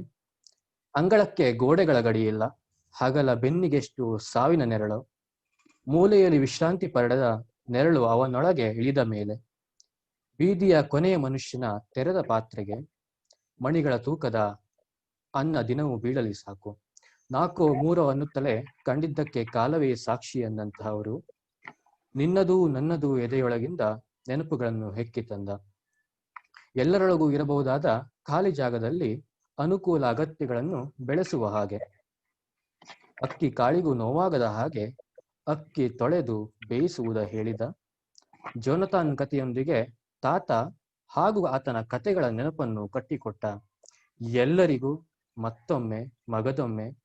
ಜೊತೆಗೆ ಈ ಕಾರ್ಯಕ್ರಮದಲ್ಲಿ ಕವಿಗಳ ಹೊರತಾಗಿ ಇತರ ವೀಕ್ಷಕರು ಇದ್ದೀರಿ, ನಿಮಗೂ ಕೂಡ, ಹಾಗೆ ಫೇಸ್ಬುಕ್ ಲೈವ್ ಅನ್ನು ವೀಕ್ಷಿಸ್ತಿರುವಂತಹ ಪ್ರತಿಯೊಬ್ಬರಿಗೂ ಮತ್ತೊಮ್ಮೆ ಈ ಕಾಲಕ್ಕೆ, ಈ ಕ್ಷಣಕ್ಕೆ ಸಾಕ್ಷಿಯಾಗಿದ್ದಕ್ಕೆ ಧನ್ಯವಾದಗಳನ್ನ ಹೇಳ್ತೀನಿ.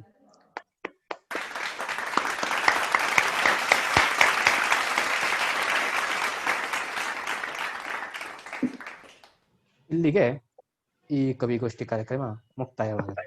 ಧನ್ಯವಾದಗಳು. ನಿರೂಪಣೆ ಯಾರು ಮಾಡಿದ್ದು ಹೇಳು. ನಿರೂಪಣೆ ಮಾಡೋದಕ್ಕೆ ಧನ್ಯವಾದ.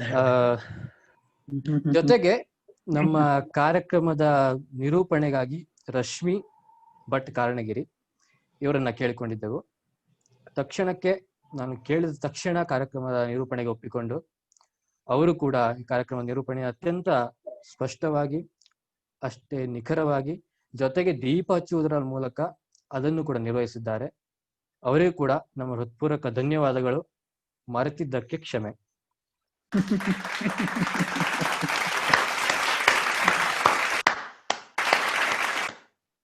ಮತ್ತೊಮ್ಮೆ ಎಲ್ಲರಿಗೂ ಧನ್ಯವಾದ.